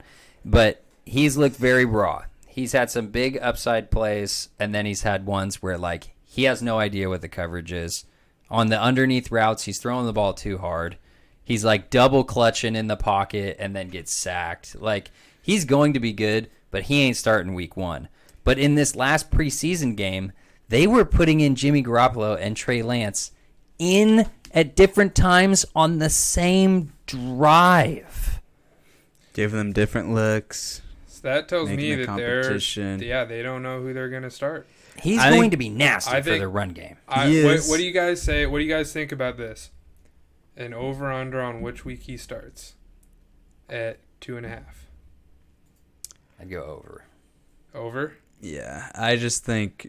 Do you think it's going to be a 3 or like a 6? I think Shanahan's going to be... This is my prediction. Shanahan's going to be smart, and he's going to keep him back. Let Jimmy G go to the Wolves, fight out. I mean, it's Jimmy G's team. And then he's going to be forced to put him in early when Jimmy G goes down, because he will go down. And I just think the NFC West, the defenses are too crazy. They're all defensive-minded coach, besides Cliffsbury, but it's like those guys are just gonna scheme him to death. Yeah. Give him looks where he's not gonna know what the fuck's going on. Yeah. So their first game is against the Lions. Their second game is against the Eagles. Their third game is against the Packers. And then they have divisionals until, Seahawks, Niners, Colts, Bears. That's a fucking death row. Well, dude, they got the Lions and the Eagles week 1 and week 2. And so I just don't think he's ready yet. If I'm the coaching staff, I want to get him in there. I want to get him winning games and having game experience. Because but what if he doesn't do that well, and then you have to bench him for Jimmy? Then you G? bench him, dude. But what happens when you have both? What happens when you have Jimmy G going against the Packers and Seahawks and Cardinals and losing? And then what do? You throw him in right in the middle of the Colts and Bears and Cardinals? Dude, I think Kyle Shanahan, I have the 49ers at over 10.5 because, I think Kyle Shanahan Kyle Shanahan has made it work. Hot take, fuck the Niners. True yes, facts. we all have bias and don't like the Niners, but we're trying to look at this, from the top looking down. Kyle Shanahan has made it work with RG3. Matt Schaub went to the Pro Bowl when he was offensive coordinator for the Texans. Matt Ryan won MVP. He went to the Super Bowl with Jimmy Garoppolo. Why I have him on the over is because, dude, I don't really care that much who plays quarterback for their offense. Trey Lance has a lot of upside, and I think they're going to play both of them. What I saw in the preseason is going to fuck teams up. They're like, oh, my God, Jimmy G is here on this play, and he throws a 5-yard pass, and now it's 2nd and 5. Literally, all of a sudden, Trey Lance comes racing onto the field, and then they go read option, and he keeps it for 30. Dude, the Niners are going to be crazy. You can't have two leaders just going out at the same time. I'm kind of with Adrian on that, and where you can't. It's bad for the team. You got a Just locker room that wants one starter, and half the locker room wants the other. I think there has to be a clear leader. Then why'd they start Tua last year?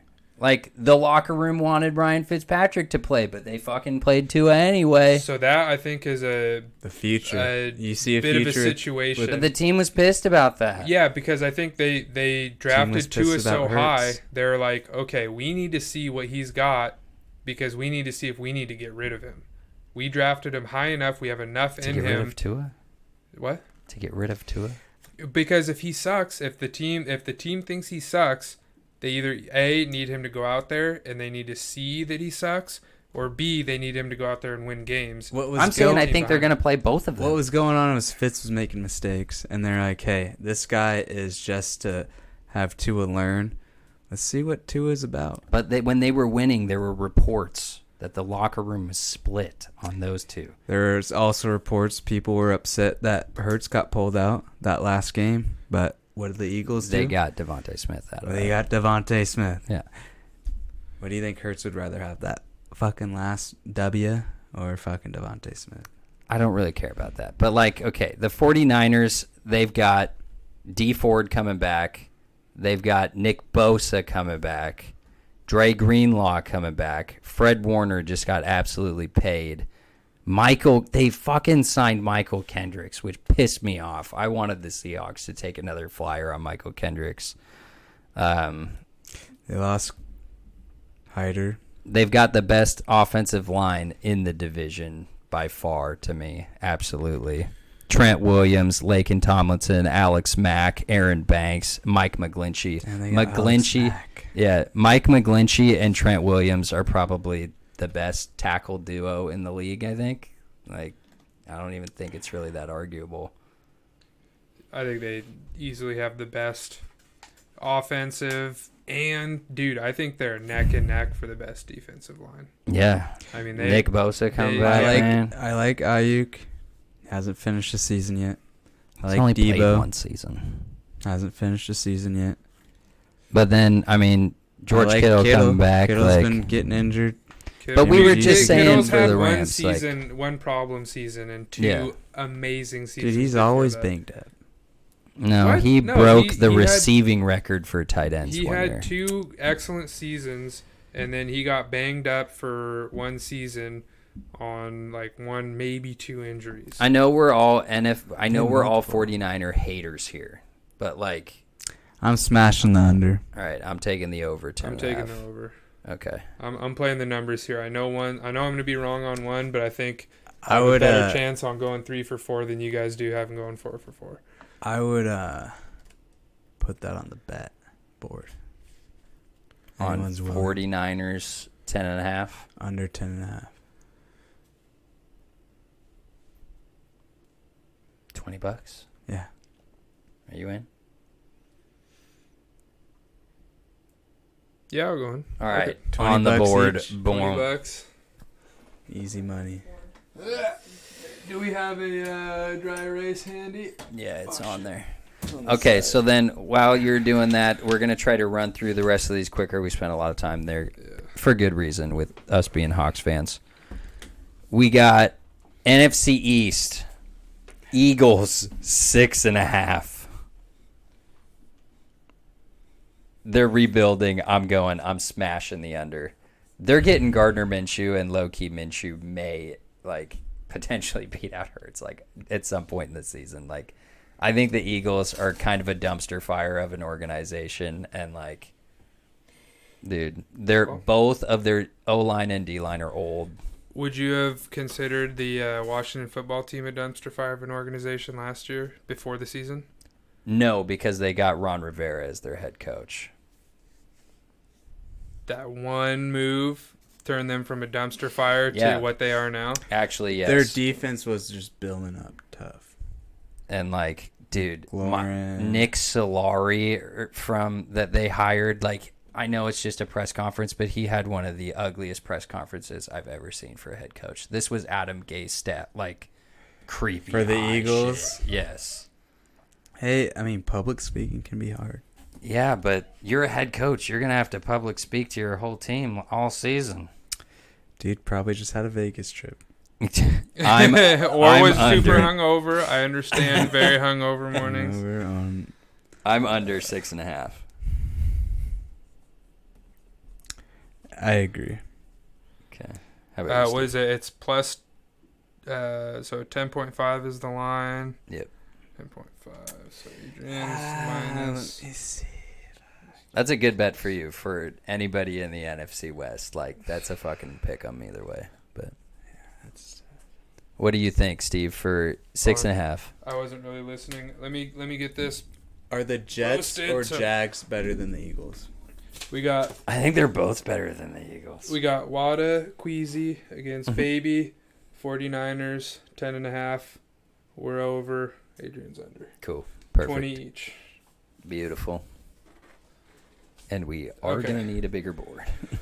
Yes, we are. This season has not even started yet, and we have room for maybe one more. So Eagles 6.5. Eagles 6.5. Eesh.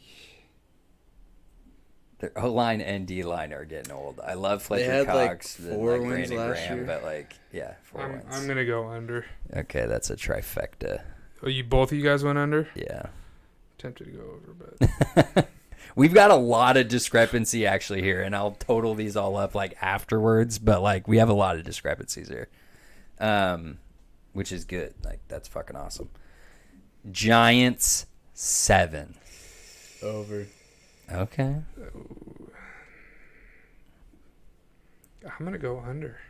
Yeah, I'm with you on the I under. think Saquon is gonna be that entire offense. Yeah, they're a dumpster fire right now. Like, I do not trust. Like, I like Joe Judge, their head coach, but dude, like, They have a I was good gonna say, defense. They do have a good defense, and they have Saquon. they have a pretty good defense. Saquon coming back, Daniel Jones. When they schemed the Hawks up, they were the first one to expose the fucking cover They fucked two. us up. Yeah. They have a good defense. All they did was go like too high safety and then like mitch and match their zone. And like, And without, I mean, granted, without Saquon, Cowboys were without Dak, but they still finished number 2. I don't know. I just think the Giants are a good team. It's going to be a toss-up. I don't want to give away, but I think him and they the have the Cowboys. actual worst offensive line in the league with a quarterback who probably has the worst pocket presence and a pocket awareness of any quarterback in the league. But the dude's got wheels. fastest QB. Fastest in the league. QB. Fast as fuck, boy. Fast as fuck, even if he can't stay on his feet. But he's not quick. He can run like a gazelle straight ahead, but he ain't no Jalen Hurts like mixing it up. Like, I think the Giants are my dumpster fire team and are the dark horse for finishing as the worst record in the NFC. Bunch of New York hate tonight. I'm out on the Giants. I'm still going to stick with the under. Now, Washington football team, Over. 8.5. Give me the over. That's an easy one. Their defense they've got a good shot at being the number one defense in the league this year. That young D-line that they have is absolutely unbelievable. They took away William Jackson from the Bengals, their best corner. Like, they're filthy. I mean, the Hawks still made them look a little silly. They played us tough, though. With Dwayne Haskins out there. Yeah. I will say, I'm slamming the over. Yeah. Regardless. Honestly, I would like to see Fitzy out there for a while, but dude, Heineke looked nice. I just think that if he were to play like he did in that game, he would be concussed and out for the first. Dude, he was gonna get himself killed. Heineken went all Well, out. dude, he was playing the Bucks, wasn't he? Yes. Yeah. Then that Dude, is he- like an But he was playing for this. massive I know, but he was defense. playing for like the win in the division. He was playing- diving head first on the end Yeah. zone. Like, He was which playing I for the don't- win. His first game as an NFL starter, dude. The dude was willing to die out there. Yeah. and yet they immediately went to go replace him in the. I think offseason. the that same was thing- a fluke. Yeah. Like, Well, you it also can't do that for 17 games. I mean, no fucking way. I also Fuck potential spam. I do think that there is a chance that they wanted to go out and get the quarterback whisperer that is Fitzmagic, and because Fitzmagic is still good. He can mentor Heineke, and I don't know that Heineke's their future. He was a bounce around QB that's been on practice squads for like 5 years. Like, Dude, that but was he played nice. This is against like the Nick Foles. Bucks. Like, everybody's like, "Oh my God, he had a big stretch in the playoffs," and Nick Foles sucks. Like, he's a third stringer right now. Dude, Like, but he for the played, Bears. He like, played that's against the Fitzpatrick. Bucks.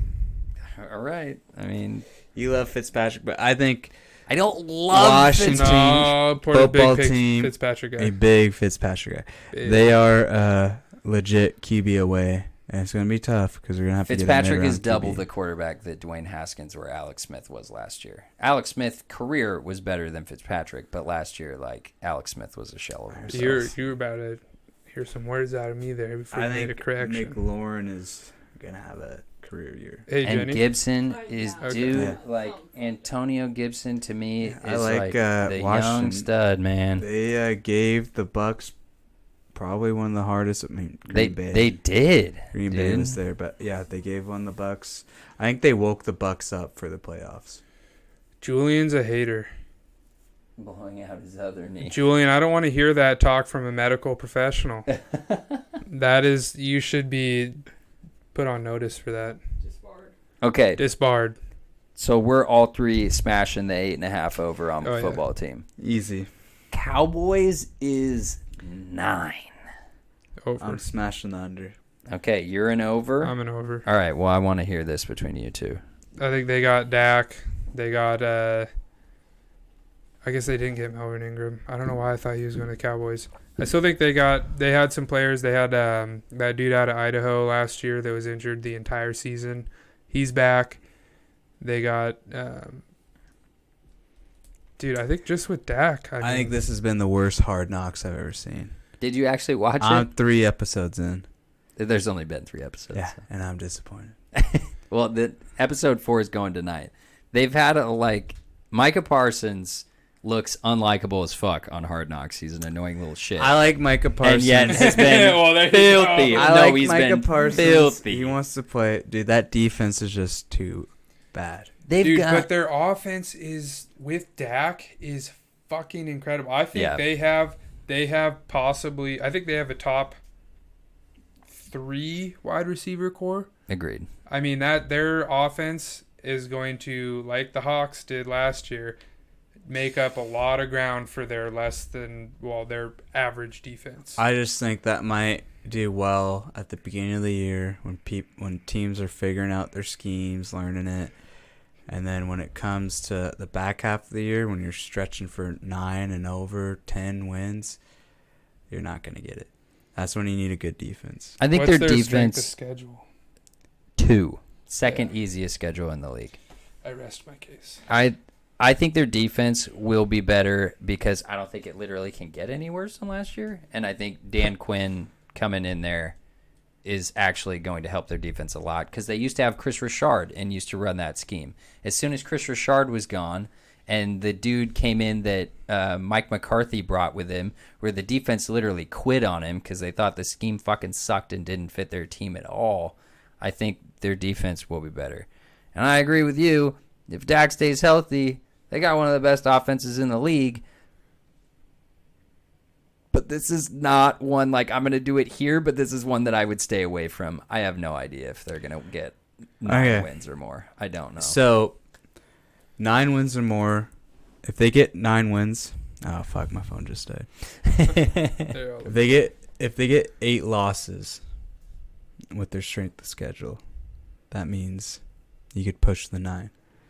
So their first game is against the Bucks. Yeah, obviously they're going to take an L there.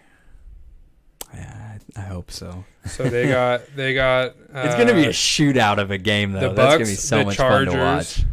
The Chargers, the Eagles, That could go each. the Panthers, the Giants, the Patriots, Vikings, Broncos, Falcons, Chiefs, Raiders, Saints, Washington, Giants, Washington. I could see him losing to all of Cardinals. those teams. I'm taking the over.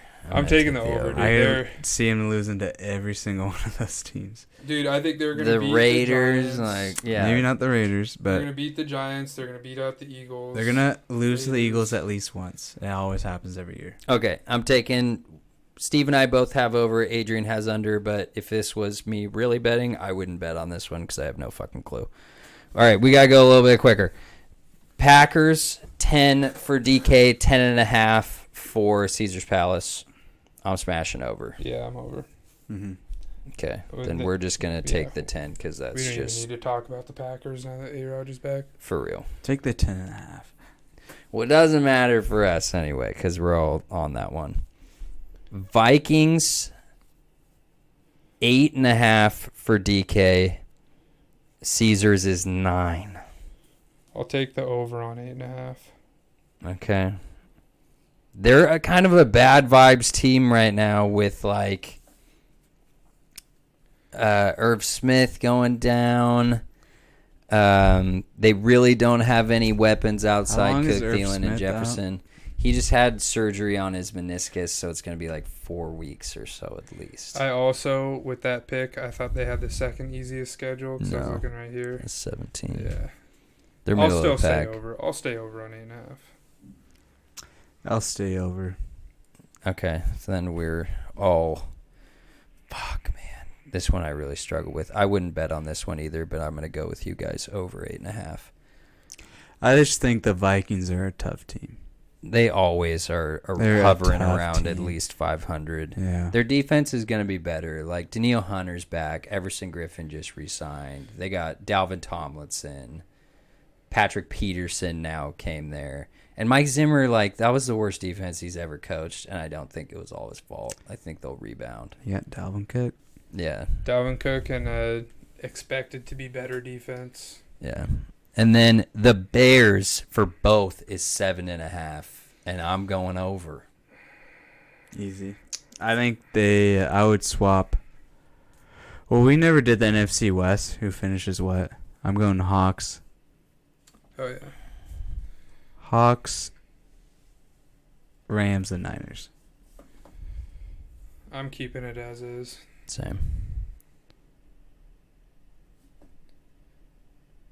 But God, I can see it going anywhere. Like, this is something that I do not feel confident in at all. But, like, Yeah, that's my least confident. I just mean, think bouncing back, you lose some people, and bouncing back from the last team, even if you are injured, to the top, it just can't. It's no way. All right, and then I think I'm taking WFT for the division here. Yeah. I'm just flopping Cowboys and Washington football team.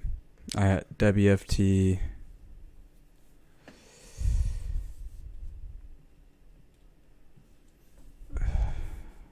Quick. Giants, Cowboys, Eagles. Giants over Cowboys? Mm-hmm. That should be a bet right there. I like how like everyone gives me a lot of shit when I have a take that separates from you two, but like we just pass it by when Adrian. Well, I was thinking, I thought you were like- going to take him up on a bet there. I'd be interested in a bet there. Yeah. All right, we can figure that one out afterwards. We've been on for a while here. So I'm over on the Bears, 7.5. I am going to go over. Their defense is always good. Even Andy Dalton is an improvement at quarterback, but their O-line still sucks, so I think Fields will give them a better chance to win than Dalton does, even though Dalton is better than what they had before. Where are you at? I'm smashing the over. Yep. Easy. Nightbot. Eote. Who the hell is that? Is somebody posting porn in our chat? Trying to.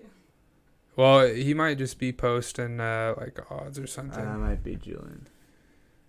Well, EO think so. 6TT. Oh, he's probably just posting links for another stream. There's bots that do that. How long till Fields is starting? I think he's going to be the day one starter. I think that he's going to be the day 2 starter. I think they'll start Chicago's week 2. going to They've riot. I know, but they've already said that Dalton is going to start week 1, and I think that's just because they're going to have him be the sacrificial lamb to play against the Rams so that Fields doesn't have a rough time in his first game, Yeah. and then they're going to start him week 2. You love my bot. Yeah, fuck. Nightbot. Probably a bot. God, fuck those guys. Hey, we'll fucking buy followers. Fucking. Yeah, to see Marshawn hold his ground. Okay, so we all three smashed the over there. Lions, Under. one has 4.5, one has 5. I want to bite some kneecaps, but 4.5. I'm under on the 4.5. 4.5. Dude, that's what their coach Dan Campbell said. Like, he went on a tirade about how he's gonna bite a kneecap, and then we're gonna get punched in the face and go down. But then while we're on the ground, we're gonna bite your other kneecap and work our way up. They've got the 4th or 23rd easiest schedule. Damn. 23rd, yeah. I mean, they are in a major rebuilding phase. Yes. They got a brand new coach.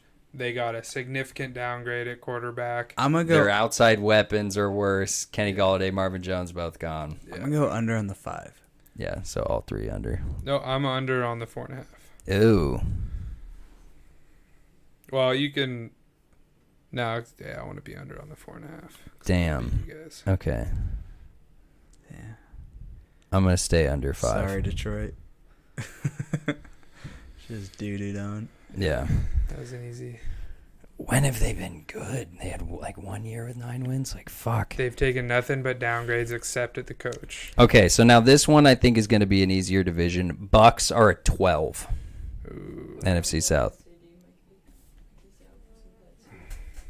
Against AD. For which one? For what, Mikey?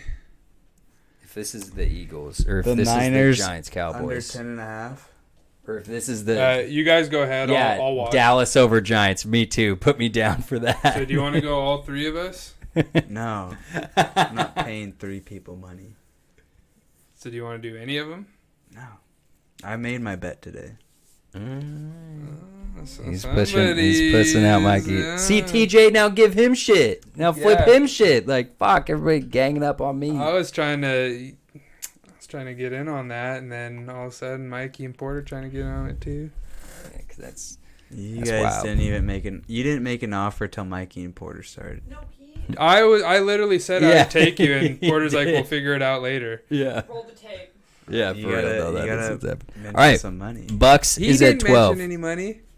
NFC South. Bucks is at 12. Fuck Mikey. Mikey's the McGregor of the league. Bucks at 12. I'm gonna go over.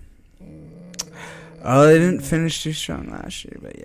Yeah, give me the over. Fuck it. That's Tom Brady. Dude, smashing the over. They probably would have had 12 wins last year, but like they had a slow start getting their shit together in a COVID season. Like season, no practice. it's so hard to not say like, dude, like I like some of these other NFC teams. Dude, to me the Bucks are just a step over everybody. The Saints, the Aints, under 9. Saints.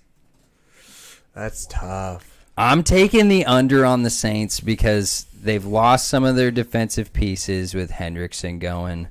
Like, as old man as Breeze was, like, I don't think that Taysom or Jameis is as good as Breeze was. Their receiving core, like, dude, we're getting hyped over this guy Marquez Callaway for fantasy, but, like, let's be real here. Their Traquan Smith is going to be their wide receiver 2. And this preseason star is going to be their wide receiver 1. Like they have one offensive weapon. Teddy B went off without Michael Thomas, and Drew Brees gone for 4 or 5 straight wins last year. I think they had a better roster then. Teddy B also might be the polar opposite of Jameis Winston. Facts, actually. Winston got LASIK surgery. Porter, does that help? It helped me see. I don't know if it helped me play football. Yeah. I mean, I'm gonna go under, man. I think the Saints are gonna be in a bit of a pickle here. Yeah. I think they'll end up being, they'll work it out by the end of the season, but I think at that point it'll be too late. If their defense isn't like top 5 in the league with their like hungry like run game, I've been over on them all season, but like as the preseason gone, as the further we've gone, I'm going under on the Saints at 9. I'll go over. Okay. I don't think Sean Payton's going to get less than 9 wins. Tough to bet against Sean Payton. The dude is filthy good. All right, last 2 games. Carolina Panthers, 7.5. Or last 2 teams, sorry. Give me the over. Sam Okay. Darnold, CMC, give it to me. Their defense, I think, is going to be way better. Like, Yeah, I like the Panthers. they could be sneaky, man. 8 wins, though. Like, their defense, like, they drafted Brian Burns, who I think last year, but, like, I think Brian Burns is going to be one of the best D linemen in the league this year. Derek Brown, good D tackle. Yetur Gross-Matos. They got Hassan Reddick, the Cardinals' leader in sacks last year. They rebuilt their defense. Jeremy Chin, safety. Drafted J.C. Horn, shadow corner. Like. Oh, somebody's catching some heat. Yeah. Yeah, Teddy really just kind of was there to score 20 points and not fuck it up. Yeah, Teddy's job is to not fuck things up. But the Panthers, you're going over on the 7.5. I know you're a big Sam Darnold believer, but I think the Panthers' O-line is going to really, really hold them back, and I'm going to go under.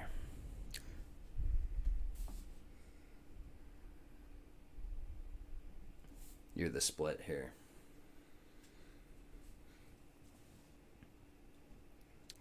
I'm going to go over. I could see Panthers doing 8 wins.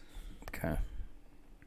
It's like one of these teams, either the Panthers or the Falcons, I feel like is going to do better than we expect.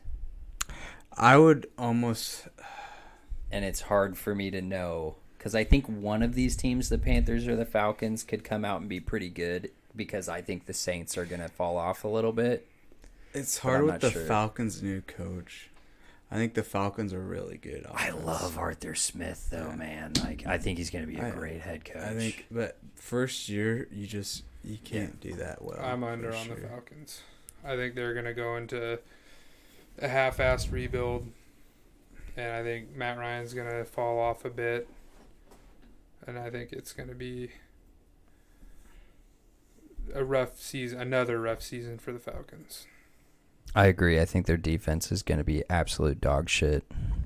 And, like, yeah, they've got Ridley and Pitts who could ball out. And, like, Matt Ryan is a good quarterback, but, like, I don't think their O-line is good enough. Their O-line sucks, too, and he's a pocket passer. Like, I'm going under as well. Well, we got another potential bet on the board. I'll stay out of it so it can be between you guys. But I think this is a call out of AD. What do you mean? I'll take care of Panthers over Saints if AD takes Giants. I think he over meant to say I'll Cowboys. take over I'll take 10 on each. It Oh, cancel each other out. Carolina Panthers. yeah. So yeah, that's what I'm saying. Like, I would do Panthers over Saints. I would do Saints over Panthers. Easy. Okay. So that's a bet. So he's taking Panthers over Saints. We'll see what he says. I'll do Saints over Panthers against Mikey. But he's saying he will only do that if he you did also Giants, do Cowboys. Giants Cowboys. So he's got your guys' ranks switched around, or he's got your ranks opposite for $10. Mm-hmm. And so that would mean if one of them finishes your way and one finishes his way, it's a wash. Yep. If they Or both it's finish 20. one way, Sure. Okay, bam. that's gonna be a bitch to write on the I board. think that's a I'm little gonna- absurd.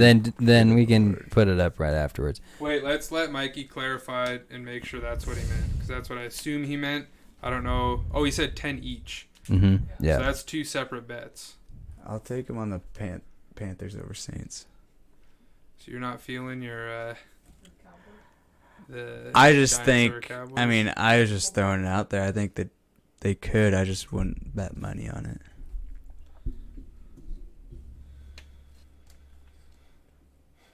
Yeah, I'll do Mikey Panthers over Saints.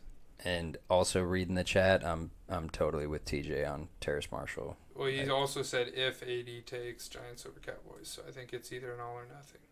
Yeah, it's all or nothing. Sure. Unless Yeah, I'll Mikey- do 10 on. Boom. I'll do 10. There it is. Okay, I'm gonna wait to do that till after the stream because I don't know how I'm gonna fit that in this space. Yeah. Terrace Marshall is going to be with his college OC big slot. Fell far in the draft, taking Curtis Samuel's spot. I was looking to draft Terrace Marshall, but TJ took him before me in both leagues.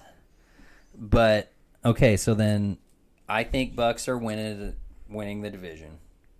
I think Saints are going to be number 2, but I don't feel all that great about it. And then Panthers Falcons. I got the Saints and Panthers flipped. Okay. For Steve. Okay, then just to close it out, NFC Championship game prediction, AFC Championship game prediction, Super Bowl prediction. Let's start with the AFC. Go AFC. Who are your teams? Putting you on the spot. Fuck. Hold on, let me go back and look here. My AFC Championship, I think it's going to be Browns, Chiefs, and I'm going to take the Browns to go to the Super Bowl. Over the Bills. Yep. Hmm. The Bills are extremely dynamic, but I think they're pretty one-dimensional, and I like the Browns roster as a whole. I'm going to go with the Browns. I'm gonna go Bills and Chiefs. And I gotta go.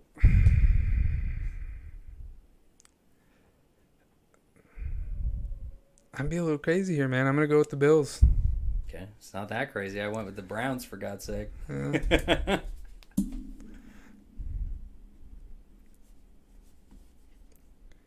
I just think If- Baker in the Super Bowl. if the Niners couldn't beat the Chiefs with a better, in my opinion, a better version of what the Bills have right now, I don't think the Browns can do it.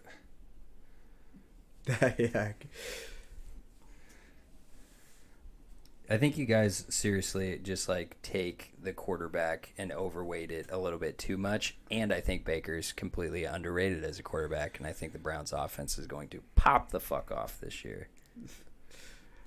As much as you guys absolutely are obsessed and suck the dick of Tom Brady threw 3 picks against the Packers, and the Bucks still won pretty handedly because their team was so damn good. He also threw that fucking clutch tutty right before half. Because Scotty Miller blew by Kevin King, who wasn't even looking, and even you probably could have made that throw. Like, Dude, don't hate against the GOAT. Aaron Rodgers outplayed him in that game, but because the Bucs are better as a team, they won. So let me ask you this: A wild card team When is better the- than the NFC Championship team. when the First one Niners played You the picked them. Chiefs- Hold on, you picked them to win the division this year, so they wouldn't be wild cards this year. They were last year. I'm saying last year. Sorry, go ahead. Green Bay was better, or Bucks were better. So when the Niners played the Chiefs in the Super Bowl, do you think they were better or worse than the Browns are now? When the Niners lost in the Super Bowl, To the Chiefs. Do you think they were better or worse than the Browns are now? I think their offense will be better and their defense will be worse. The But not by Browns' much. offense will be better and their defense will be worse? Yes, Okay. but not by much. And the 49ers were one connected deep ball away from winning that game. Like, this comes at just the slimmest That's of margins. football, man. They were shitting on the fucking Chiefs Yeah. the whole time. Guys, like, just because I say Brady, a fact that Brady threw three picks and they still won the game, like, that does not mean I hate Tom Brady. It's just like, come on. Russ it's threw a team 4 game. picks and we still won the game When? against the Packers, the NFC champ. Well, then that shows that it's a team game. He also threw the game-winning tutty. So, but That yeah, it one is a play team game. does It not- is a team game. This is the biggest team game of any sport in the world. Maybe soccer is more, but I don't know that much about So- soccer. we should continue on. Yes. I got the Browns versus the Bills. Browns And you versus guys the think Bills. I'm crazy. Like, and you guys No, call no, me that- crazy. That's like, that's more crazy than I think either of ours right now. A Super Bowl hangover is real. I think the KC will get in there. I just think they'll get knocked out in the playoffs. so who do you got going to the Super Bowl?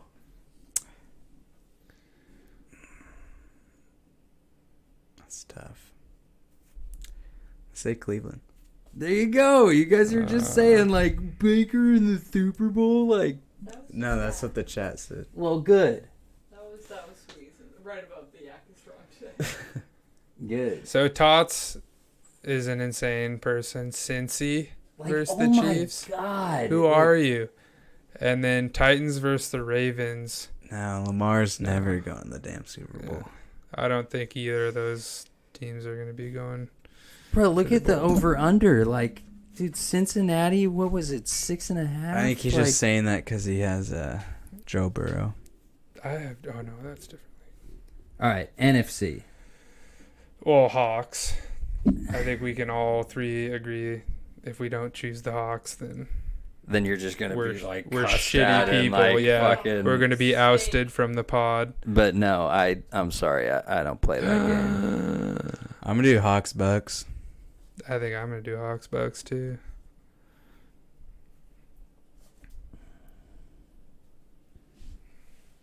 And I'm going to go repeat Bucks Packers. You think Rodgers is getting his revenge here? And who's going to the Super Bowl between Rodgers and Brady? I think the Bucks are going to repeat. The Bucks just have, like, I said that the Browns may have the deepest roster, but, like, the Bucks have the best roster. If Tom Everyone's Brady, coming like, back. doesn't fall off, like, his arm is still looking absolutely filthy and has the best receiving core in the league, like, I think the Cowboys are damn close, but, like, I think the Bucks have the best. Yeah. Godwin, Evans, and Antonio Brown, who's up there for one of the best wide receivers of all time, is your wide receiver 3 right now. Like, Yeah.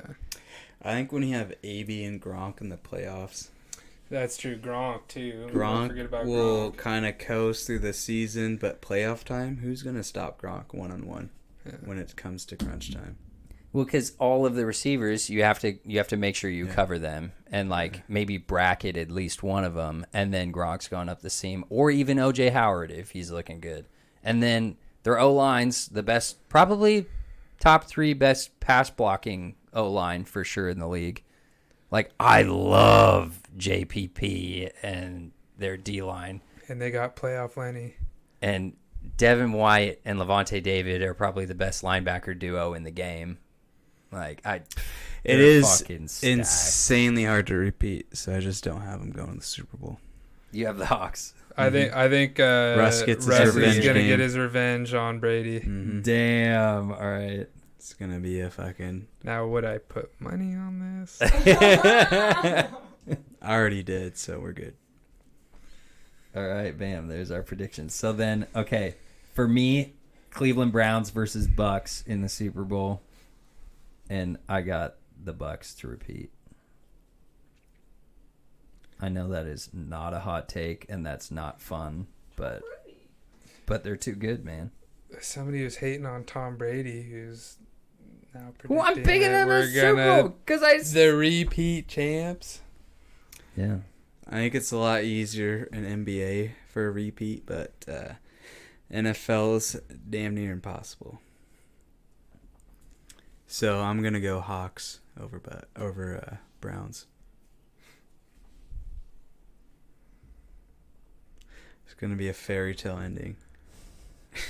That'd be hype. I would like that. Yeah. I know I like do all these things with my head, but like, trust me when I say, I pray that happens. Like, Yeah. I cried both times the Seahawks won the NFC Championship games. I Mhm. didn't when we won the Super Bowl because we knew Yeah, it that was over after I the first cried quarter. when we yeah. lost the Super Bowl. Same. I was Got a made little fun of. too aggressive Which is to be crying. bullshit. but Bullshit. Yeah. I was out there screaming it. There was quite a few Patriots fans at WSU at that point, so That's there was bullshit. some arguing going on after the game. Oh, fuck that. All right, so then you got Chiefs Hawks. I got the Hawks winning. Wow. Now, would I put money on it? Again, I mean, that's kind of going with my heart here, not my brain. All right, so then just last thing to wrap it up. Of the guys who we think we're going to finish last, the Texans, Bangles, Jets, Raiders, Cardinals, Eagles, Lions, or Falcons, which do you think could randomly upset the world and do better than you think? Jets. Jets. Like upset, get into wild card, or upset as in just have a better record. Better record. Jets. I think Zach Wilson isn't going to make as much mistakes. If Zach Wilson was on the Niners, I'm going to agree Niners finish possibly first. My sleeper team. I mean, I think Texans. it's cheating to say the Cardinals because I think they're better than all those other teams. Yeah, but they're also have much higher wins to beat. Well, I guess not True. than the Falcons. True. I think that's a fair pick. I think my upset team then would be the Falcons. That would be my sleeper team. Can I ask a question? Yeah, Jenny, what's up? Why are the Dolphins not on that list? Because they're projected 9.5 wins. I Yeah. got the Dolphins going off. Really? Yeah. I do love the not. Dolphins. They're my second favorite team. Okay, so then I think we decided. So every week from now on, we're going to do a board and we're going to pick the spread for each week. You don't have to do it, but everybody can throw in $10 for the week. And then every week for whoever gets the most wins against the spread gets the payout for the week. I like it. Let's If do it's it. a tie, they split the pot. I think that's good. Or No. It carries over next week. an epic game of rock, paper, scissors.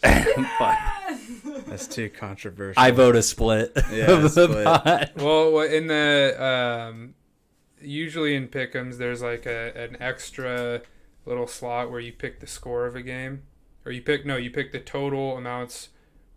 That's for straight up win pick'ems. Yeah, but this is similar. You're picking. I mean, it's different in that, and it'll be different here, where you choose a game and you pick the score of that game, and whoever comes closest to their prediction gets the pot. And it's only in a tiebreaker. So, like, say you and me are tied, and I pick the Seahawks to beat the Cardinals with 52 points total points scored, and you pick the Packers to beat the Vikings at 40 points total scored, then whoever comes closest to their prediction gets the pot. So each person just gets to pick one random Yeah, game. but Yeah, so you get to pick any game of that week, and you choose the score, the total amount of points scored, and then that way there's no split pots. There's a winner and a loser there's a winner every week. And it's still coming from your brain that you're betting on a game. So what if you have the same split score? And it's still a split. I mean, I guess, yeah. There's going to be a lot of these. I think splitting the pot will be fine. Yeah. And there's going to be 17 of them. If you guys are that worried about splitting pots, I mean, that worried about predicting scores, I mean, I guess we don't have to. I think that's just an extra putting in like a exact score. I mean, It's a tiebreaker. All right, It's fine, going to we be can do ignored the every time. tiebreaker. Yes. Bastard. Tiebreaker for total points. Okay. I think we're out of here, guys. Over 2 hours as usual. Yeah. Marathon of a lifetime. But Shooting for the hour mark, and we went well over. Yep.